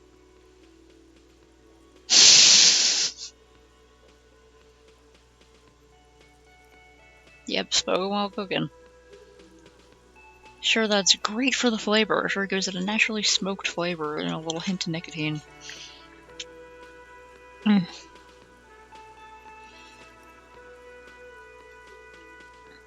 Man, I I guess it's like pretty common among people who grew up with like really religious parents, or like especially really like really Christian parents and stuff, where they just desperately want to make their parents uncomfortable. Because I have a friend who has been absolutely just delighted about like she's a fan of Vision Video. They're a modern goth band, and the lead singer is like this glam goth guy who always puts on like full face makeup and does pinups and stuff like that. So she has a pinup calendar of this goth guy wearing mostly nothing throughout the calendar and being in sexy poses and stuff. And she got it half because she just thinks the guy is fun and likes his music and stuff and thought it was a funny calendar.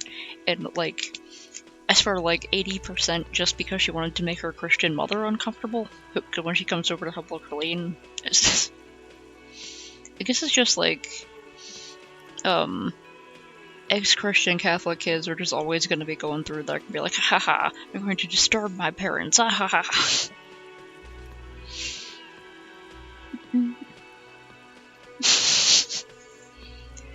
Cats are precious, but they are also very sharp and pointy. As you step in, he nods toward the table and says something in a completely foreign language. It must be his name. Garancy. Garancy Quebec. Sounds representative. Thanks, Logic. Garasi, I have some questions to ask. Mr. Kubek, I'm here on official police business. Hello, sir. Got time for a few questions? I don't even know if that's his name. It could be a greeting or something. Hello, sir. Got time for a few questions? The man puts his cup down and replies something. His left hand drawing arcs in the air. That's some impressive boss there. I don't think it's anything else. Stay masculine. Got some impressive boss there. He smiles and bangs his ladle against each of his pots in turn.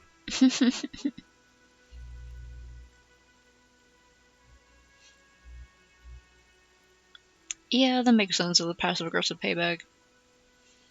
When I was like a little kid, Mom and I used to go to a Lutheran church just because they were really nice there. And my mom was the kind of Christian who was very much into the forgive your neighbors, love everyone, help the poor, feed the hungry, clothe the naked, help the needy, stuff like that. She was very much into like the actual Jesus-y kind of stuff, where it's about loving and caring for everyone, and being nice and forgiving people and stuff like that. But like as a kid, I just never really got I just never felt it. I've read and seen some stuff about people who can like feel a presence that they believe is like a god or a spirit or a deity or something, like they can feel it. And I'm like, okay, I've never gotten that. It just never resonated with me. But for people it does, I hope it helps them. For people it does and they're fucking annoying about it, I hope they shut up.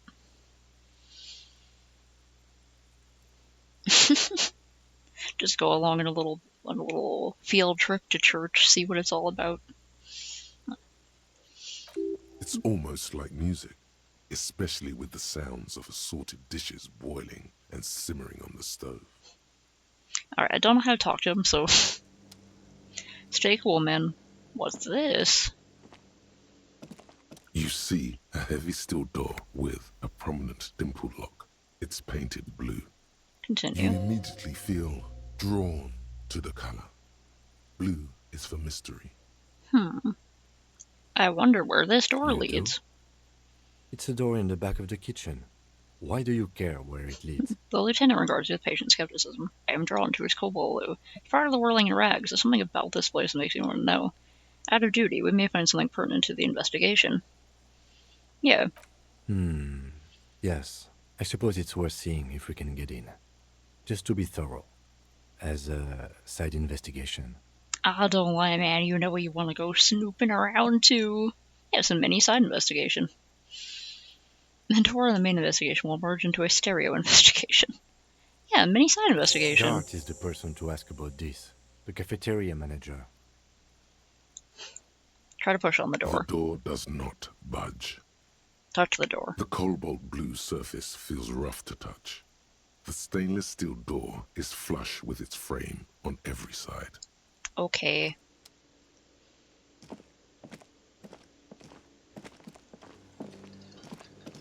Yeah, it's like, my mom was the only person who accepted, like, her sister being trans when her mom disowned Aunt Billy, Aunt Zoya, and was just a huge bitch about it. But like, my mom and Aunt Penny were pretty much like the two people who actually cared about Aunt Zoya and supported her and all that stuff.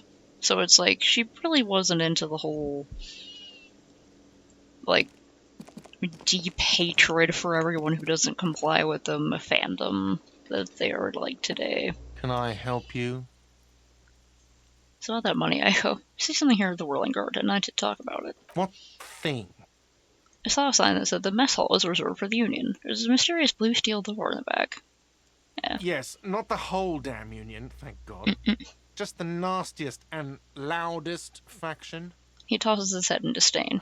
They come here in the evenings. Dumb, unruly types. Think they're big shit. But they're good customers. They place big orders and always pay on time. On time? We should find out who this loud faction is, occupying the booth. Loudness means talkative, and we need info. How do we find them? We have to wait. They'll show up sooner or later. Men get hungry, even striking men. If not today, then they'll be here tomorrow. There's a mysterious blue steel door in the back of the kitchen. Oh yes, that door, sure. There's nothing mysterious about it. It's just a door. You know what's behind it? No, I don't have a key. I don't know how to get there. I don't care either. It's not like I've been wondering about it for 10 years. It's just a frit warehouse, probably. Oh, man, I wonder if Sylvie would know, the lady who used to work here who quit because our main character here was such a bastard. But she said not to call her again. Maybe if Kim called her? Or some boring storage space with a bunch of old junk and dust. Junk and dust. He runs his finger across the counter to check for jerk. He's attempting to maintain an air of indifference. It's absolutely not convincing. I think you'd like to know what's back there, or let him get to pretend he's indifferent. I'm gonna be annoying and needle him. I think you'd like to know what's back there. Fine, okay, a little. But my job doesn't leave me time for wondering about one locked door in one of the cafeterias I manage. So I haven't opened it. I have cleaned the whole place 100 times over, though, after the animals. And I haven't found a key, so good luck with that. Okay, so he's looked for a key. Alright. Oh, jeez. That sucks. Yeah, my grandma's a fucking bitch. I'm pretty sure she's still alive. I don't even know.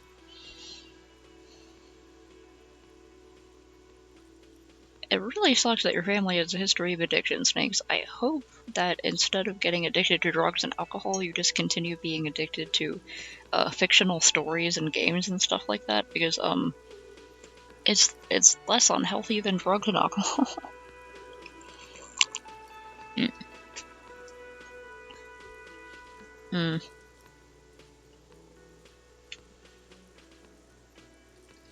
That sucks. I feel bad for your mom, man. Every time you tell me something about her, I'm just like, she's so fucking brainwashed. I feel bad about her. Something else I want to talk about. By the way, you should come back to this thing-based questionnaire if you see anything interesting in the whirling later. I'm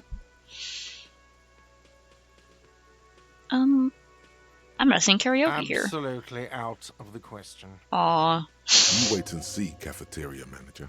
Okay. Absolutely in the question. First we find a sad banger. Then we sing this place to shit. You're so right, Inland Empire. Alright. Find a way into the secret passage. Find out who is in the Union box. I could eventually show up. Keep an eye out for them. Okay. I'm still working on that. How do I find... Oh, okay, I have to ask him about this. About the competition between our precincts. Yeah, I might as well let's get in on the stuff.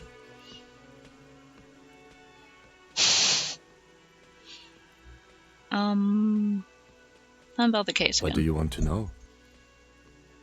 Now I inspected the scene. I want to know more about this pissing competition you mentioned. What's there to say? It's just stupidity. Oh. Yeah, honestly, alcohol's pretty gross. Like, I think some people pretend that they like it just because of the effects it has, because they're, like, peer pressured into it. Oh, OBS disconnected. OBS, how dare you encourage people into alcohol by cutting me off right when I was rambling about how alcohol is gross. Yeah, it's like, a lot of people don't even like the flavor, at least some people don't. And I think some people just do it because they think they should, just because they get older and stuff like that. But it's like, you don't have to.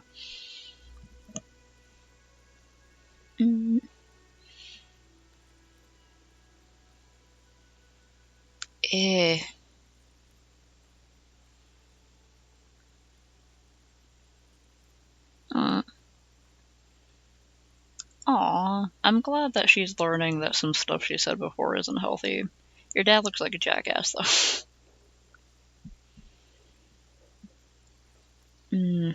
Yeah, that's creepy. I don't like people who are all, like, as you said, clean and neat and charming to the public, but, like, they're really bad in private. That's like serial killer stuff. Creepy.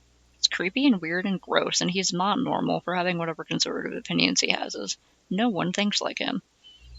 Isn't that like a new thing that's going around, calling conservatives weird and watching them have fucking hissy fits because they're like, no, I'm normal, you're the weirdos. But they're like actually freaks and they need to hear it.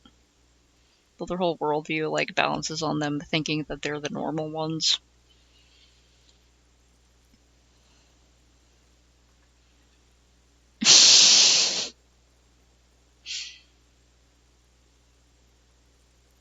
Huh. I guess it's good that he wanted to get out of his alcoholism, and I guess get the kids to know not to get into alcohol. What kind of stupidity? The cop kind. Our precincts stupid as alcoholism? Martinez is part It's of complicated, I know, but like it's bad. War. Yours or mine, as if we somehow own parts of the city. Typical street gang mentality. So we've let the Union make a mockery of law enforcement here, and now it's come to its natural conclusion. Oh, so it's a struggle over who runs Martinez. Well, sort of. It's less a matter of who gets to police Martinez than who has to. It's an orphan district, in other words. I think the dispatch desk just told both our stations about the hanging. There was quite the brouhaha at the 57th, I can tell you that. Brouhaha. Time to settle it, they said. Cop off. But I assure you, I am not their finest or toughest, with 102 cases solved. What I am is least interested in a pissing competition. That makes sense.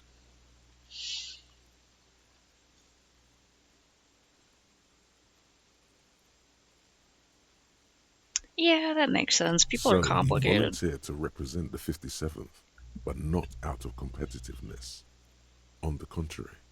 So he volunteered to spoil it. What's special about Martinez? Wonder what this says about me, that I was sent by my station. Okay, enough of the competition, then tell me something else. What's special about Martinez? Martinez? Nothing. It's just a puddle at the end of some drain pipe. No one cares about this place. They care about sports. Most of our colleagues don't even know how to get here. North of the interchange doesn't exist. What this says about me? He raises an eyebrow, thinking it best to let you make the next move. There's only one conclusion. I am the finest, a case-solving machine sent to outperform you in every way imaginable. It must be an augury, an apocalyptic omen sent by my people. Can you guess my message? I probably have an unbelievable kill count. I couldn't believe why I was sent unspecified. I'm gonna go with number one because I feel like it's the most sarcastic. A good joke.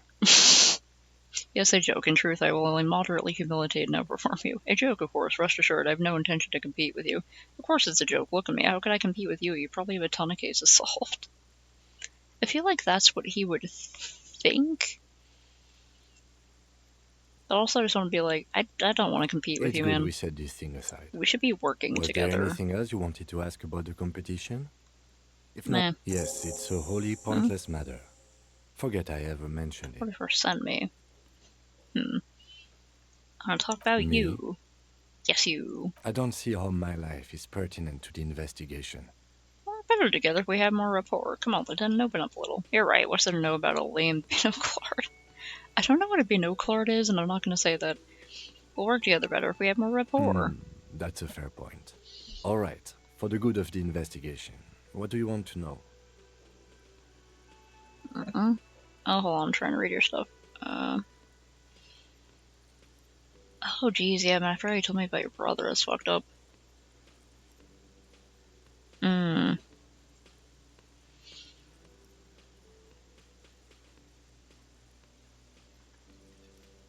Aww.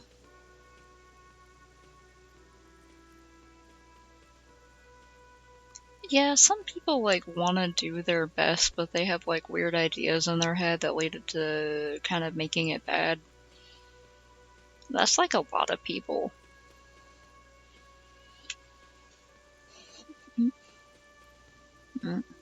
You're wearing glasses. You don't look like other people around here. Tell me a secret about yourself. Do you ever talk with yourself? Tell me a secret about yourself. No. The lieutenant narrows a single eyebrow. No. Oh, okay. The lieutenant nods. Alright, man. You're wearing glasses. That's correct. You feel a slight urge to put the lieutenant down for this, but you can't quite muster enough testosterone. No, I don't. Glasses are cool, I guess. Are they? They're mostly just cumbersome. You could use a good, normal pair yourself. Do you ever talk with yourself? What do you mean? You know, when you're thinking, do you ever, like, have conversations with, like, your brain? I have no idea what you're talking about. You know, when you, like, have an imaginary conversation, you know? The lieutenant's conceptualization skills must be rather rudimentary. The lieutenant is a police officer of the old school. His concerns are material and extrinsic. Okay. But this isn't an old school case. I get it. You're one of those old school detectives, not respectively. So how do you, you know, tap the side of your head? So you're saying your brain never just chimes in with advice or warnings or anything. That's what I personally would like to say. Oh, I'm gonna reach out.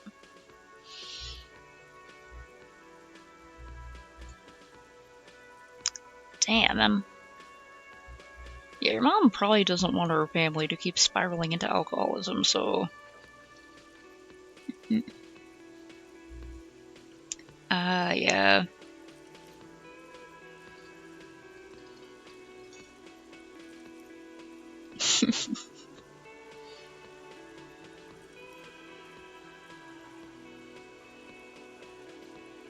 I really do like hard cider. I've tried hard apple cider, and I think one time I tried some pear cider. I just really like that, like, fermenty fruit taste. I also kind of think wines are good. I like wines. But, I don't like a lot. If I'm gonna try any alcoholic drinks, it has to be like a tiny little bit, because I don't like the effects. I don't like the effects, and I get kind of nauseous when I have too much, and also they can interfere badly with my medications. So it's just not really worth it to have a little tasty treat. If I'm gonna want the fermenty flavor, I can just get a shandy or a kombucha or something like that. Thanks, Fuka, for reminding us all to fix our posture. Ah, my back.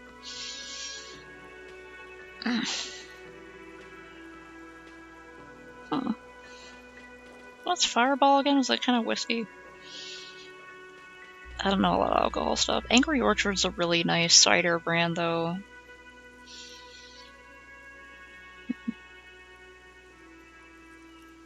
I'm gonna go with the Thorn because that's just what I personally would say. I can't say that it does, no.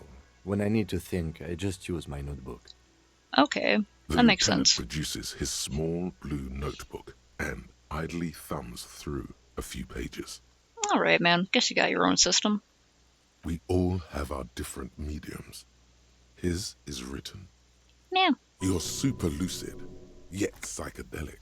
You don't need office supplies to connect to your nervous system. You're special. Shut up, electrochemistry. Frickin' trying to act like you're better than me. That's all for now. Good. Let's change the subject. You seem to be following me. Excuse me? Nothing, just an observation. You have a distinctive way of walking. If I were to walk in front of you, we would surely collide. Okay. A moment passes. The lieutenant glances at the sports watch on his wrist. Yeah, from what I've heard from people who don't like wine, it just tastes like rotten fruit. And stuff like that. I mean, it kind of is rotten fruit, but... Yeah, hilarious in quotes. He's just an annoying douchebag. Is there anything I can find, like, in the, like, in my room? Is there any other clues in here? Oh, the radio over here. There's something on the table.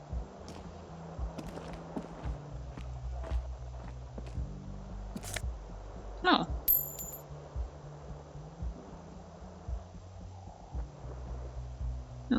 Step on Kedra at 9 degrees centigrade on the front. Okay. It's just reading out the weather. Do I have a bag in here? I need a bag so I can pick up trash.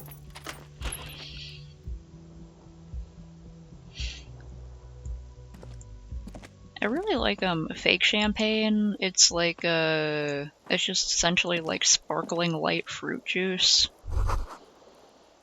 Kim tries not to look at your broken bathroom mirror. Kim also tries not to look at the pile of taped viscera on the carpet, or the weird suitcase on the hat rack, or the potted plant dying in the corner. But it's all just too morbid to ignore. You're looking at the destruction? I'm sorry for this. I did it my way. This is where the magic happens. Say nothing, not stoically. I'm sorry. I want to apologize for this guy. He takes a step toward the door, like he would like to leave. I'm sorry, man. I'm looking around in case I have anything else useful. The bed is cold and not particularly inviting, but it's yours. The sheets look awful. The option to go to sleep becomes available every night after 9 p.m. Okay. Well, I have to meet him at 10, so...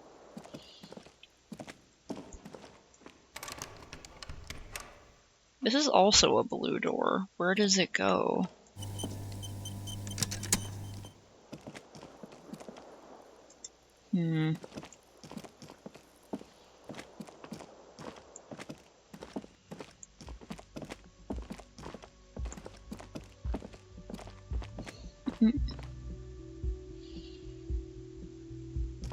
Vodka is just spicy water.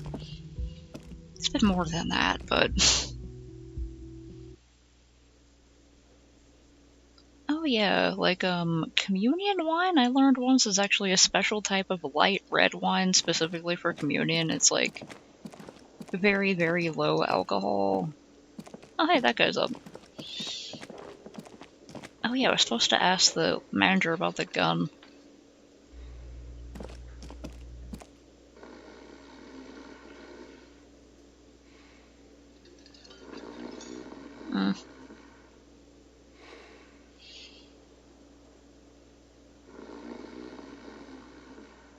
Yeah. Warm water is kind of gross, huh? Gotta spend money to make money.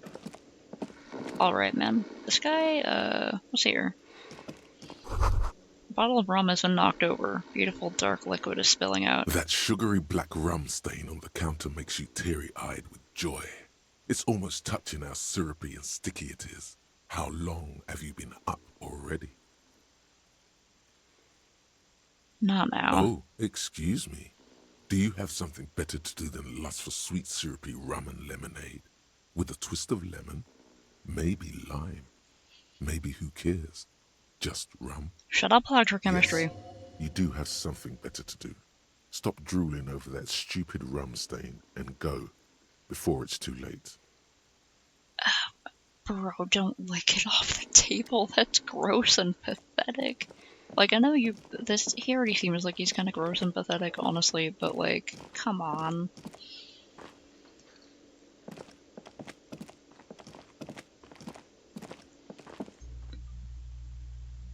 That's good. I'm glad your friends are actually cool. I think I tried a sip of some sort of harder alcohol once, like, whiskey or something, and I was like, yeah, that's great. Fucking shoe polish, paint thinner ass tasting liquid. I don't know who would want to drink that, but they do have disgusting taste. Like, kind of makes me feel worse for alcoholics, because it's like, damn, they're that depressed that they would actually drink this just for the effects. This book appears to be erotica, but without actual erotica. Smut? I think that's called smut. Huh. To Cape Side Apartment, Martinez Pier. To roundabout north. Okay. The ad reads broken window. Tibbs has windows. If you had a bag in your hand, perhaps you could collect these bottles and sell them. Where do I find a bag? What are these weird little bumps in the road? Are they to stop cars or something?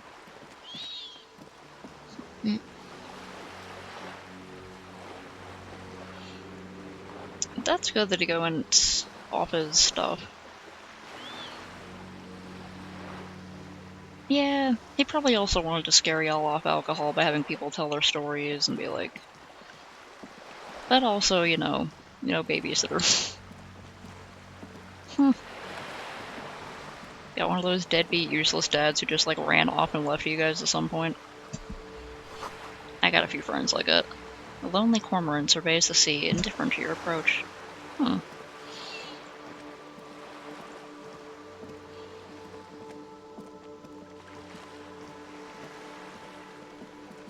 I remember I actually went to Narcotics Anonymous appointments with my dad. I didn't even know he was on narcotics for a while, but I guess it got... Oh, hey, I can go over here. Oh, what are you doing over here? Can't believe you didn't take the shot. Fucking coward. Waved a gun like a clown. Next time you point that shit at me, you better take the shot. Okay, bravado, because you're nervous, I get it.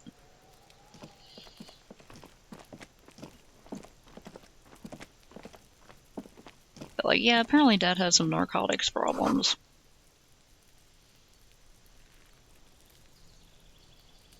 Hey, what's that noise down there? What?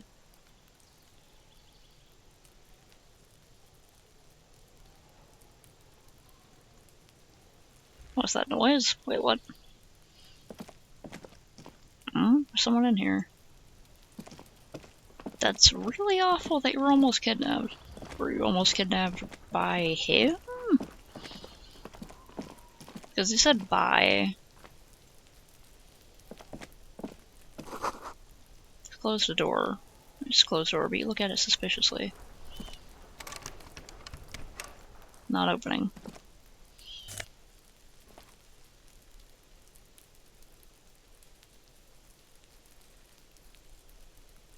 Yeah, it makes sense that you want to, like, I don't know,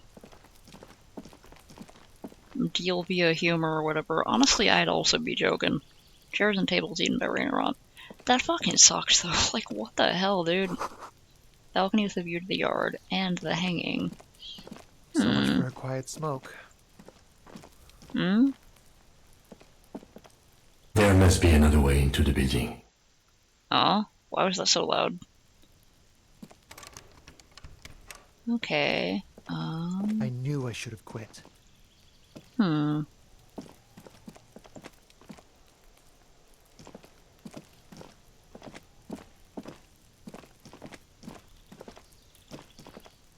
I get there from, like, up on the roof?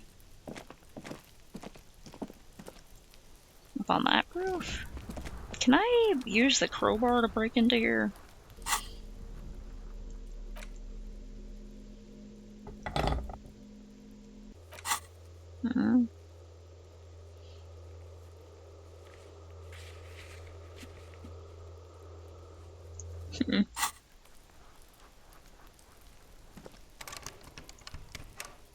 Okay, I guess that's for, well, that's for containers, it said, so.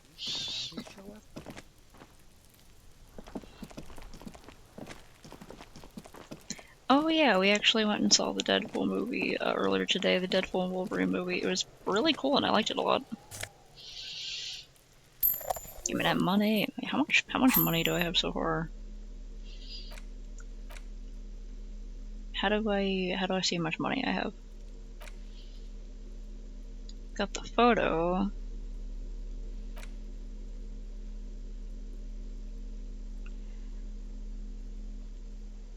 Got the key to room 1. Let's... Guess when I find my gun I can do that. If I find my gun. What's this? This is a wall on the side of an apartment building. Why am I looking at this wall? You have no clue. Fuck. It's just a wall. So many walls all over Martinaise. Weather-worn, cracked, their paint peeling. Okay. Looks like there's an outline of something there. The boat. The belly of this boat shines like it was recently painted.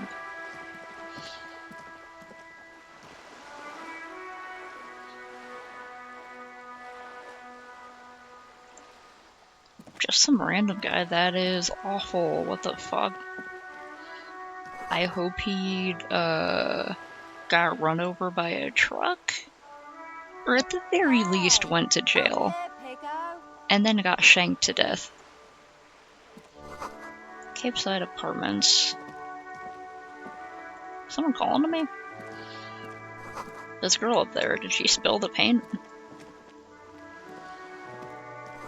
Inside, the frame of a motorcycle in repair and the tools used to disassemble it. Yeah, you better keep walking. Okay, dude. You wanna chat? The streets will flow red once more. A great torrent rushing down Rue de Esperance. You wait and see. Okay, the girl stares at the sailboat by the pier. The streets will not flow red with anything. Who are you? I'm Cindy the fucking Skull. What Okay. else do you want to know? Date of birth, blood type, the last time I was tested for Hep C. Except for your blood type and go from there.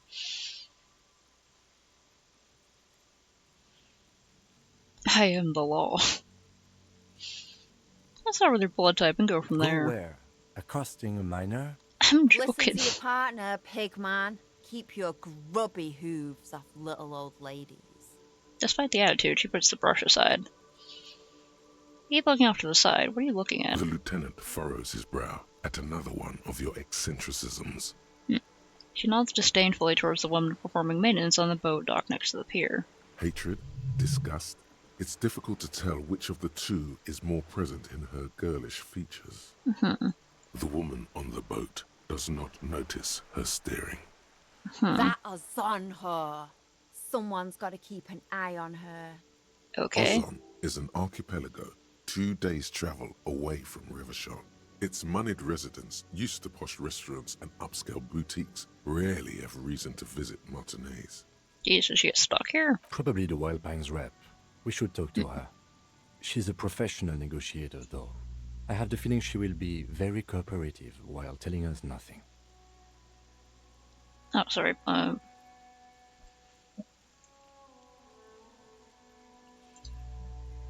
yeah, I really liked the opening.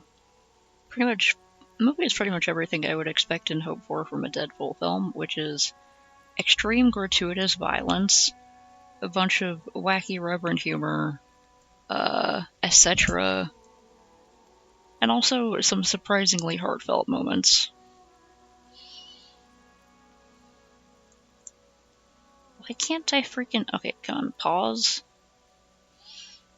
I love Dogpool. I love how the dog didn't die.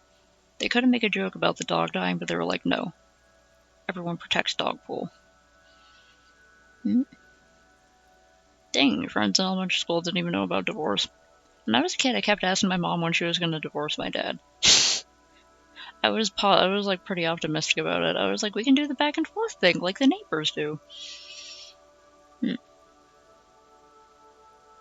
The Deadpool series is really fun. It's also graphically violent. Just like, I don't know if that bothers you, but you're into some pretty fucked up stuff already, so I don't know, graphic violence probably doesn't bother you. But if it does, it's fine if it does bother you. There was some lady with like her 2 or 3 kids there. And I was like, well, the kids were like looking at TikTok on their phone the whole time, which I was like, also, that's not great because you're in a theater, and also give your kids something to do and don't bring them to fucking Deadpool.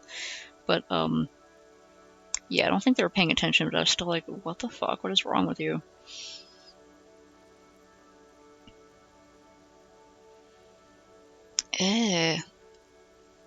Yeah, what the actual fuck, seriously, though? It could help you. Therapy, I don't know.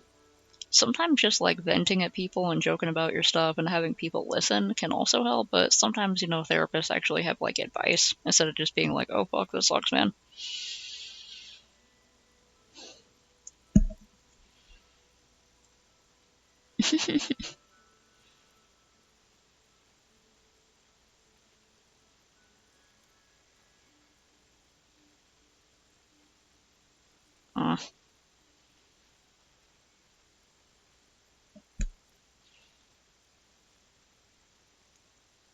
Yeah. That sucks. I'm guessing you get like phone call anxiety or something. My pawn's talker. He nods in her direction. She's a professional negotiator, though. I have the feeling she'll be very cooperative while telling us nothing. You should take the lead. Ask her unexpected questions, you know? Do your thing. Don't be afraid to get a bit wacky. Throwing her off is our best bet. Oh, this guy knows my style. You got me, Kim. You know me, Kim. You're my best bro. Good idea, piggies. Run along now. Fuck her shit up good. Impound that boat while you're at it. I'd like to watch her swim back to her zon. What are you doing at the wall? Can't you tell?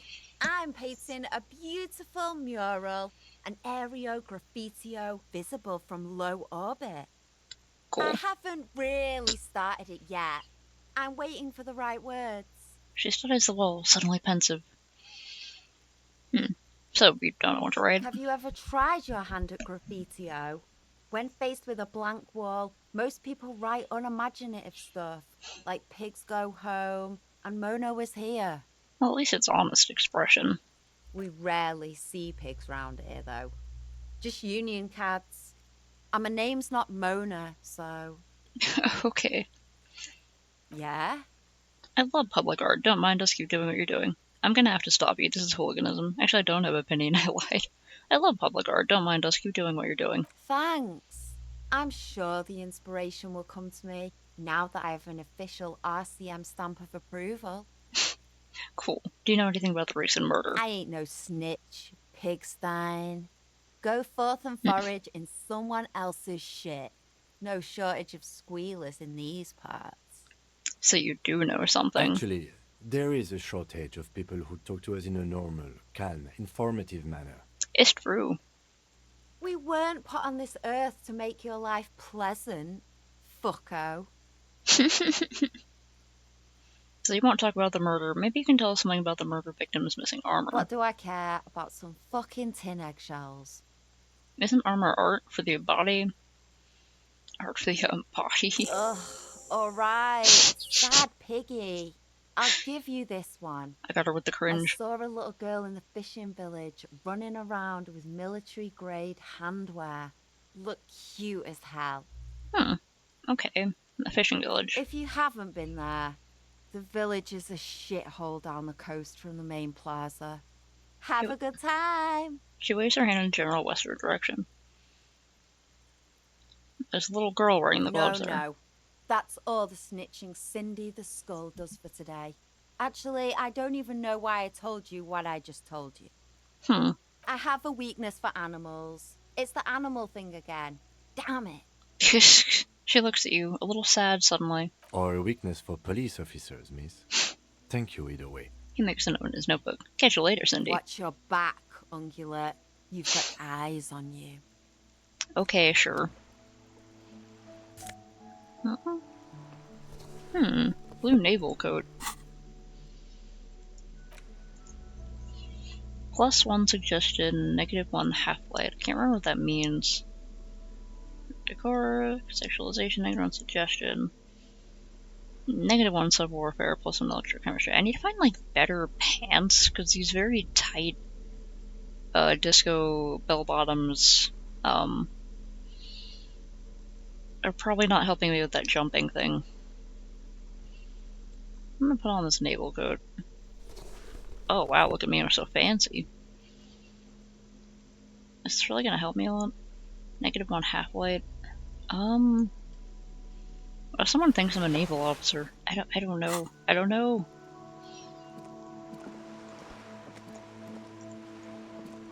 Think of those bottles. If I had a bag, where do I get a bag? A sturdy metal door guards the southwest entrance to the apartment building. It's locked. Oh, that sucks that it's a daunting page to work on. Maybe you could, like, take a break and do something else for 15 minutes and come back to it. Or you could do the thing where you set a timer and you're like, okay, 5 minutes, I'm only going to work on this for 5 minutes, and then I have to stop. Because every time I do that, either I just stop after 5 minutes and I'm like, oh boy, I actually do want to stop. I feel like I did a little bit though, and that's better than doing nothing. And sometimes I'm like, fuck you, I will not stop, I'm on a roll now, and then I'll just keep going.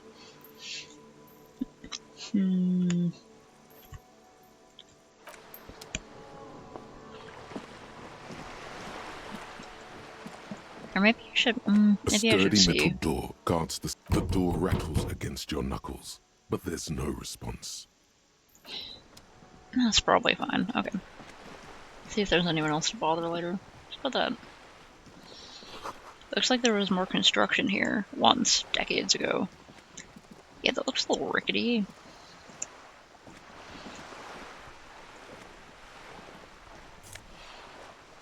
Yeah, like even if you do one little thing, that's better than nothing.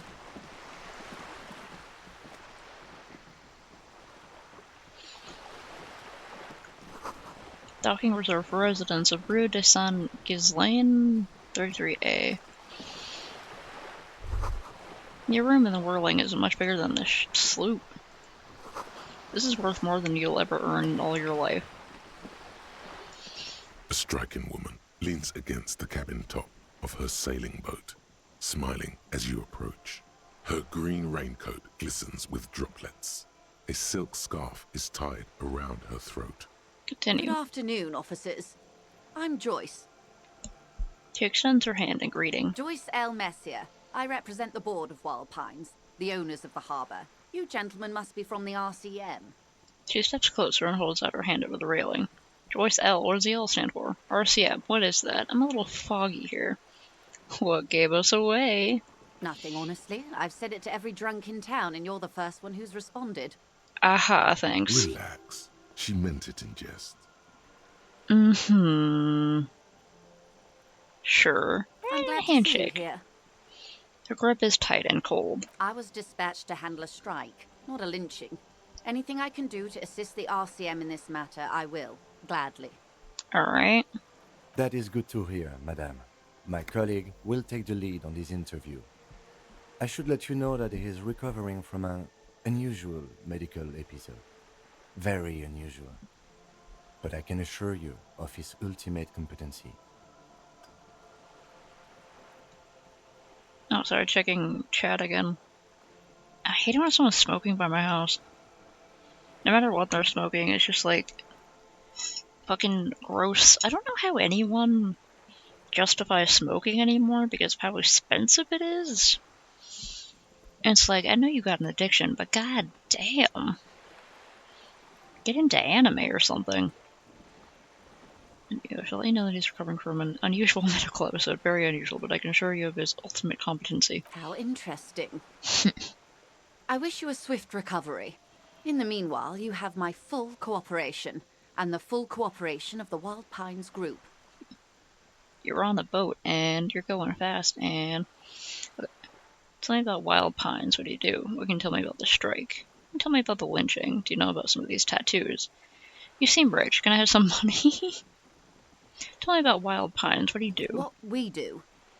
I'm afraid I don't speak for Wild Pines as a whole. It's a giant undertaking.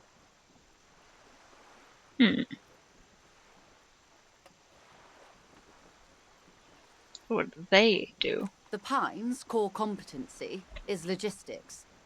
Container shipping, freight, that sort of thing. See those airships there, blinking? Those are the shipping side of things. She points to the small dots on the horizon. And that is the terminal. Another subdivision deals with energy, oil and gas exploration, offshore platforms. The Wild Pines Group is one of the original Revacholian Indo-tribes. Companies awarded royal monopolies by the king, the suzerain himself, centuries ago. The king is long gone, but several of the Indo-tribes remain.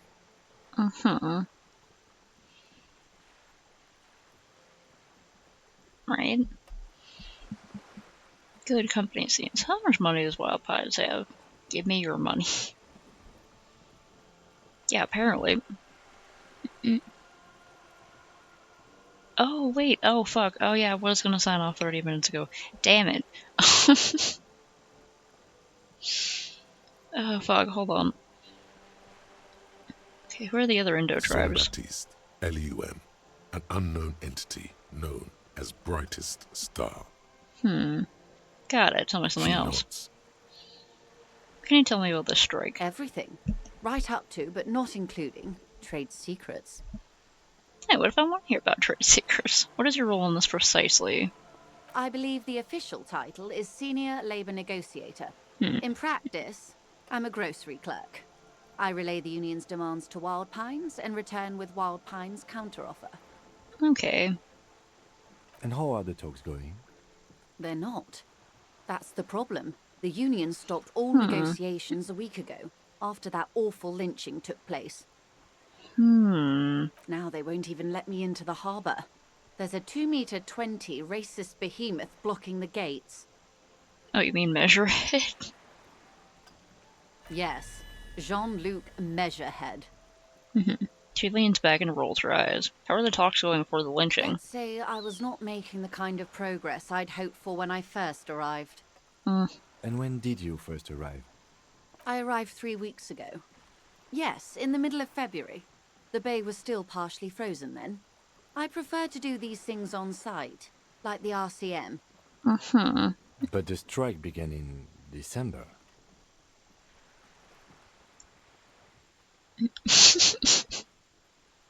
Puka, you little demon. At least he didn't hiss you this one time.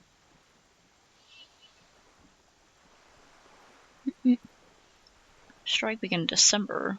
Oops. I wasn't the original negotiator here. I took over after Mr. Gaumont hit a wall with Mr. Clare, the union boss. Mr. Clare refused to speak with Gaumont despite concessions he'd granted the union in prior negotiations. This isn't the first time the union has gone on strike? Heavens no.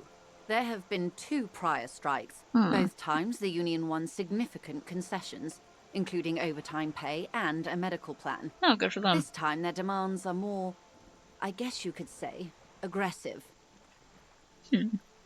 What are their demands? There are leaflets everywhere, and banners. What did they say again? Oh yes. Every worker, a member of the board.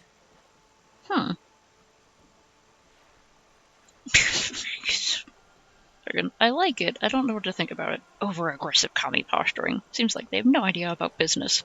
Forget it. I want to ask something else about the strike.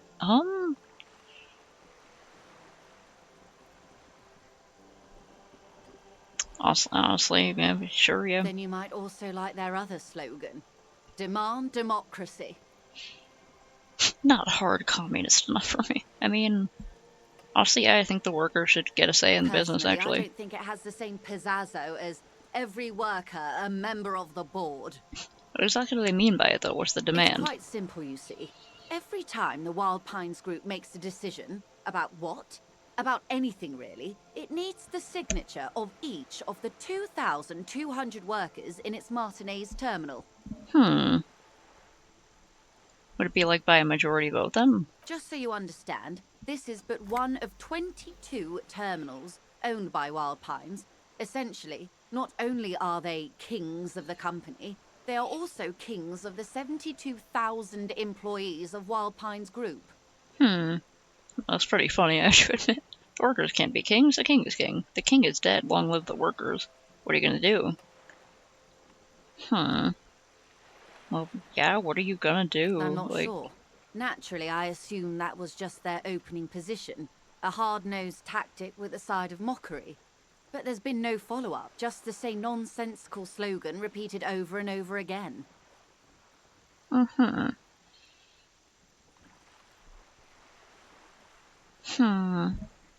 I guess it should go to the workers whether each of them wants to be on the board and wants to sign for important things like that. Because some people, you know, like especially the people who organize the unions and stuff like that, want to be the people who negotiate with the businesses and who do the signatures and are members of the board. And there are other people who are like, I have too many other things and obligations going on and I can't also have this on me. I just want to do my job. So having every single worker be a member of the board may be impractical just for the workers themselves, but I guess if literally every single one of them agrees to it, then, like, yeah, it should be put to a vote. It's like, now, practically, it would take quite a lot of lynched, paperwork. Behind the whirling in rags. A disastrous situation if there ever was one. It's like, yeah, it's pretty intense.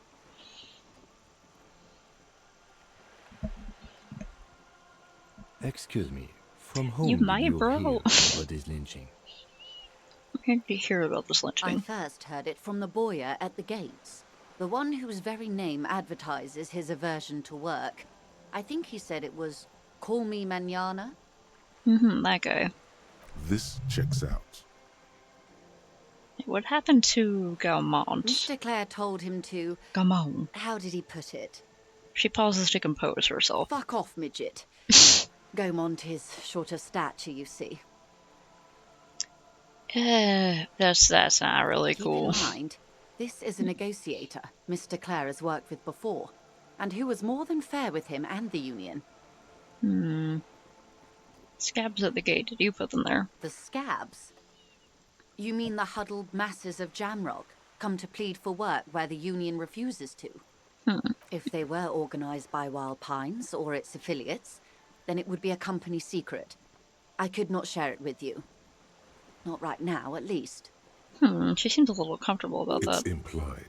She's open to discussing this matter with you at a later occasion. Sure sounds about it. Do you know about the union boss? Everard Clare is a man of the utmost integrity. If you can say one thing about him, it's that he always puts the interests of the workers first. Really? Of course not. It's Everard okay. is fantastically corrupt. I imagine he has a thick, viscous goo where you and I have blood. Can't be that He is bad. the most corrupt individual I have ever seen, and I deal with men like him for a living. If there is anyone more venal, more irredeemably nepotistic, then it's his twin brother, Edgar. Wait, there's two of them? Yes, Edgar looks exactly like his brother, except for that lazy eye. He also talks exactly like Everard does, and when one's term as foreman is up, the other takes over. Huh. Have you ever seen them in the same room together? It's how they circumvent the term limits, you see, with a funny little switcheroo. Just a second, While I'll check that in a minute. They've embezzled God knows how much of their workers' dues. Where's she getting this information? Is it all legit? I'm looking for cats.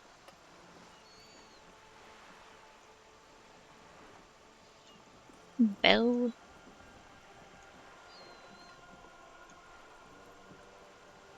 Aw. Is it like a fancy little urn or something?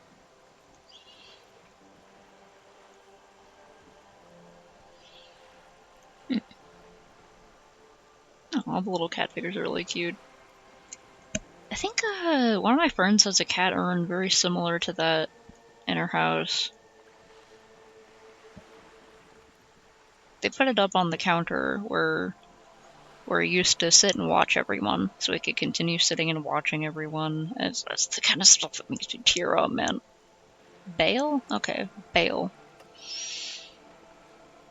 Oh yeah, I'm gonna have to take a break after I talk to this lady. I just want to, like, finish going through all her stuff. Have a good night, man.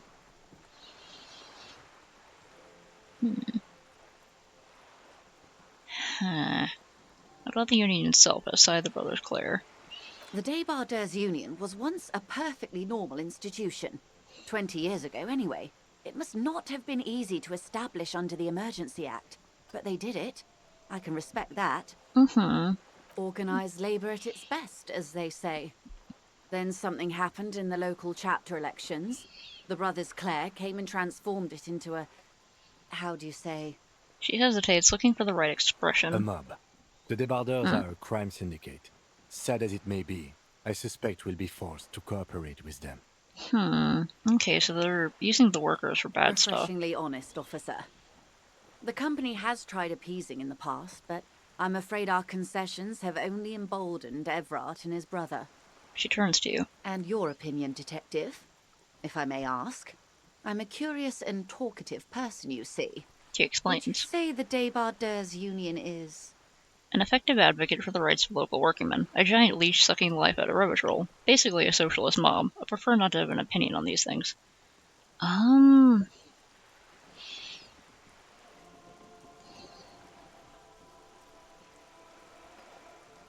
Well, if it really is,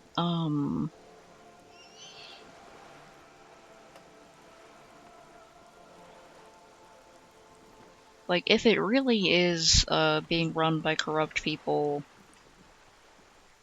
unless our information is wrong somehow, or unless that's just what our company needs to say, then I guess it would not be good?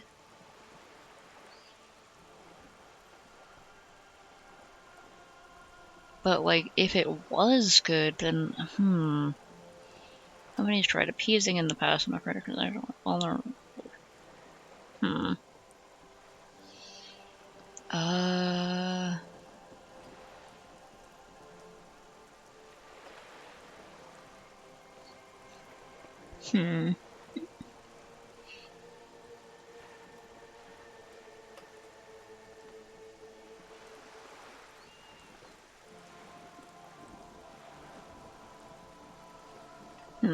I'm trying to trust Kim on this one too. Okay, the mob is honestly kind of a leech, so... Indeed. And a hungry one. Sadly, Wild Pines have cooperated with what amounts to a crime syndicate for 2 decades. However much you feed the leech always hungers. Okay. Says something happened in the elections. Well, I see my other cat, or just the urn. One of my friends has, she, like, inherited her father's ashes, but he was a bastard, and everyone hated him. By Wild Pines, or... It's implied. She's open to discussing this matter with you at a later occasion. Yeah, you definitely cope through humor. But yeah, like, my friend, inherited her father's ashes, but she and her sister were like, what the fuck do we do with these? We don't want these. He was a bastard and everyone hated him. So, as a joke, she like, put him in a sugar jar that she found at, like, a thrift store for real cheap and crossed out sugar and wrote, like, I guess his old nickname on it, which was Scoo. I don't actually know if Scoo was his nickname or if that's, like, a name for a drug or something like that. But she makes TikToks a lot, and she basically posted stuff like, Happy Father's Day, Happy Birthday, Dad, and she just goes to the frickin' jar of ashes and, like, holds a cupcake up to it, stuff like that. I think it's very funny.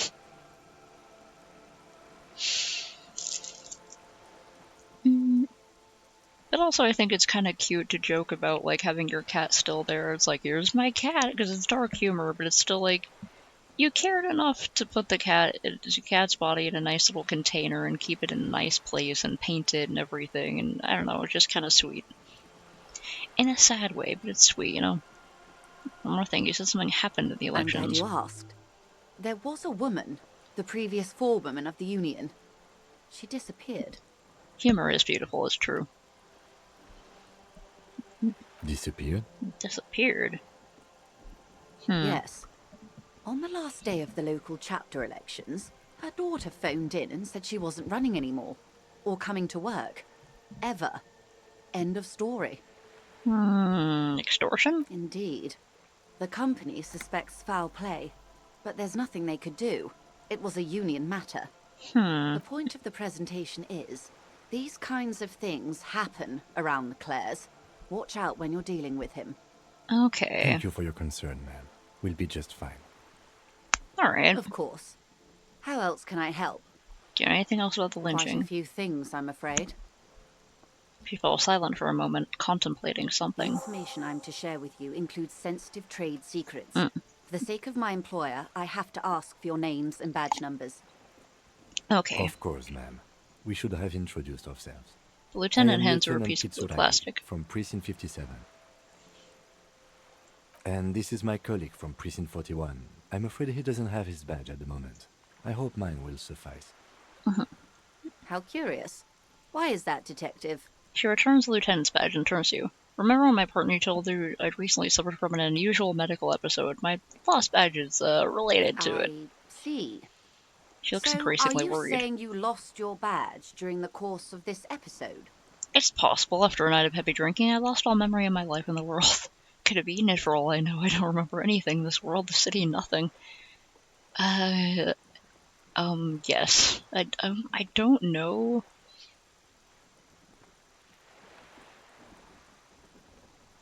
I'm just gonna tell her that, you know, I want to go number 2, partially because it's funny, but partially because she might understand that it was a very serious medical thing. I don't know. Oh dear. She sighs with confusion, sadness even. Some kind of encephalopathic amnesia. I don't even know how to respond. Yes. I do believe you, naive as that may sound. I simply can't imagine what you gain by faking such a condition. Yeah, I really have nothing to gain either. It's kind of fucked me up so far. His technique may be very unconventional, but he is an officer of the RCM. Kim, the world does not deserve you. Of course, I sympathize, but I'm afraid I simply can't share anything more until I've seen that badge. Okay, so I gotta find my badge. She's a professional negotiator.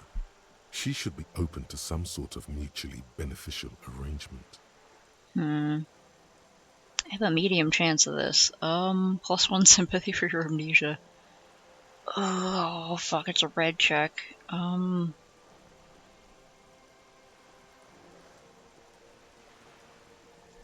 have to find it anyway. I'll find it. Of course. But before we do, officers, let me be perfectly clear. The situation is extremely volatile. The sooner we can speak about this lynching business, the better for all of us. Okay, do you know something about these tattoos real That's quick? the man who was killed. She almost takes the photo, but I'm then afraid stops. this is a discussion for once we've cleared the lynching question. So you know something about the Better tattoos. not tie the fourth day to the bat's day on this. I hope there is something else I can help you with. You're on a boat? Why, yes I am. She looks at the deck under her feet. Green and white sails flutter overhead. Not a lot of people on boats, are there? Does she have a name? Do you have a license for this boat? I think I have a handle on the boat thing. The boat have a name? The boat? No. It is called Cordelati 19 because that's the type of sloop it is. How do you like it? My sloop? I like it a lot. It's the eel's hips, baby. Let's turn to Roswell. It's the eel's hips, baby. I'm enjoying this part of the interview. It has so little to do with the murder we're investigating. I really do, the lieutenant thinks. Is she thrown off yet? He's looking at the woman, assessing her. I think I have a handle on the boat Good. thing. She sips her thermal cup.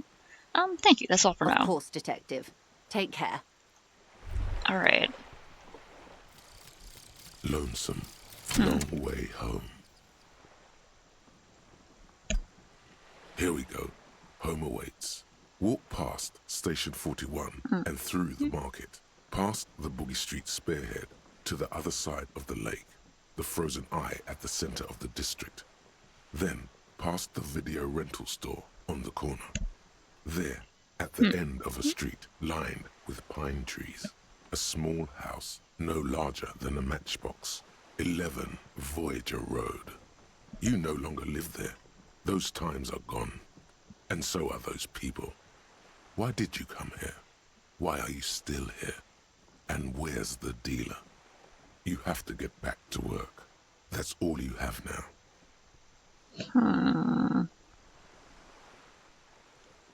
Yeah, I guess that is.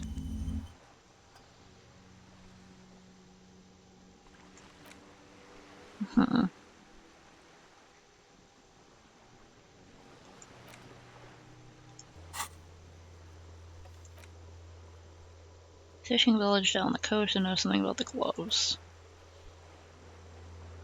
Okay, so we need to find our badge. Unclear how you go about finding a tiny piece of plastic. Maybe she just stumbled upon it down the line. I hope I find it. Okay, I gotta make myself sign off though. This is a very interesting and strange game. And I like it a lot. Yes?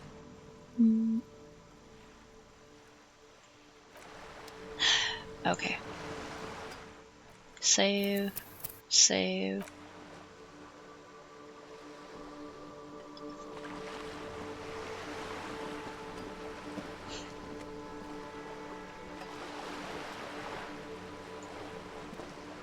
Okay.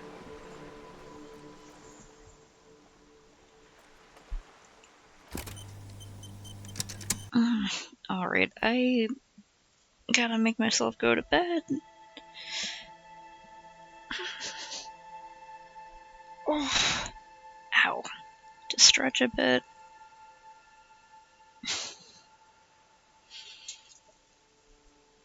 Yeah. Wow, it's almost an hour after I said I was supposed to sign off. I'm so fucking bad at time management. Okay, I think tomorrow I'll try to do an earlier stream. Yeah, I do have to feed Pistachio. Unless she's already turned into a weathered husk due to my cruel negligence. But, okay, I'm gonna do that. I'll try to be on tomorrow a bit earlier, but I might also take an Adderall and try to reorganize my whole room. So if that ends up just sort of getting out of hand, then I'll be on later, but I'll try to let y'all know first. Okay. Anyway, one last posture stretch, hydration, save your progress, etc. check. And goodbye for now.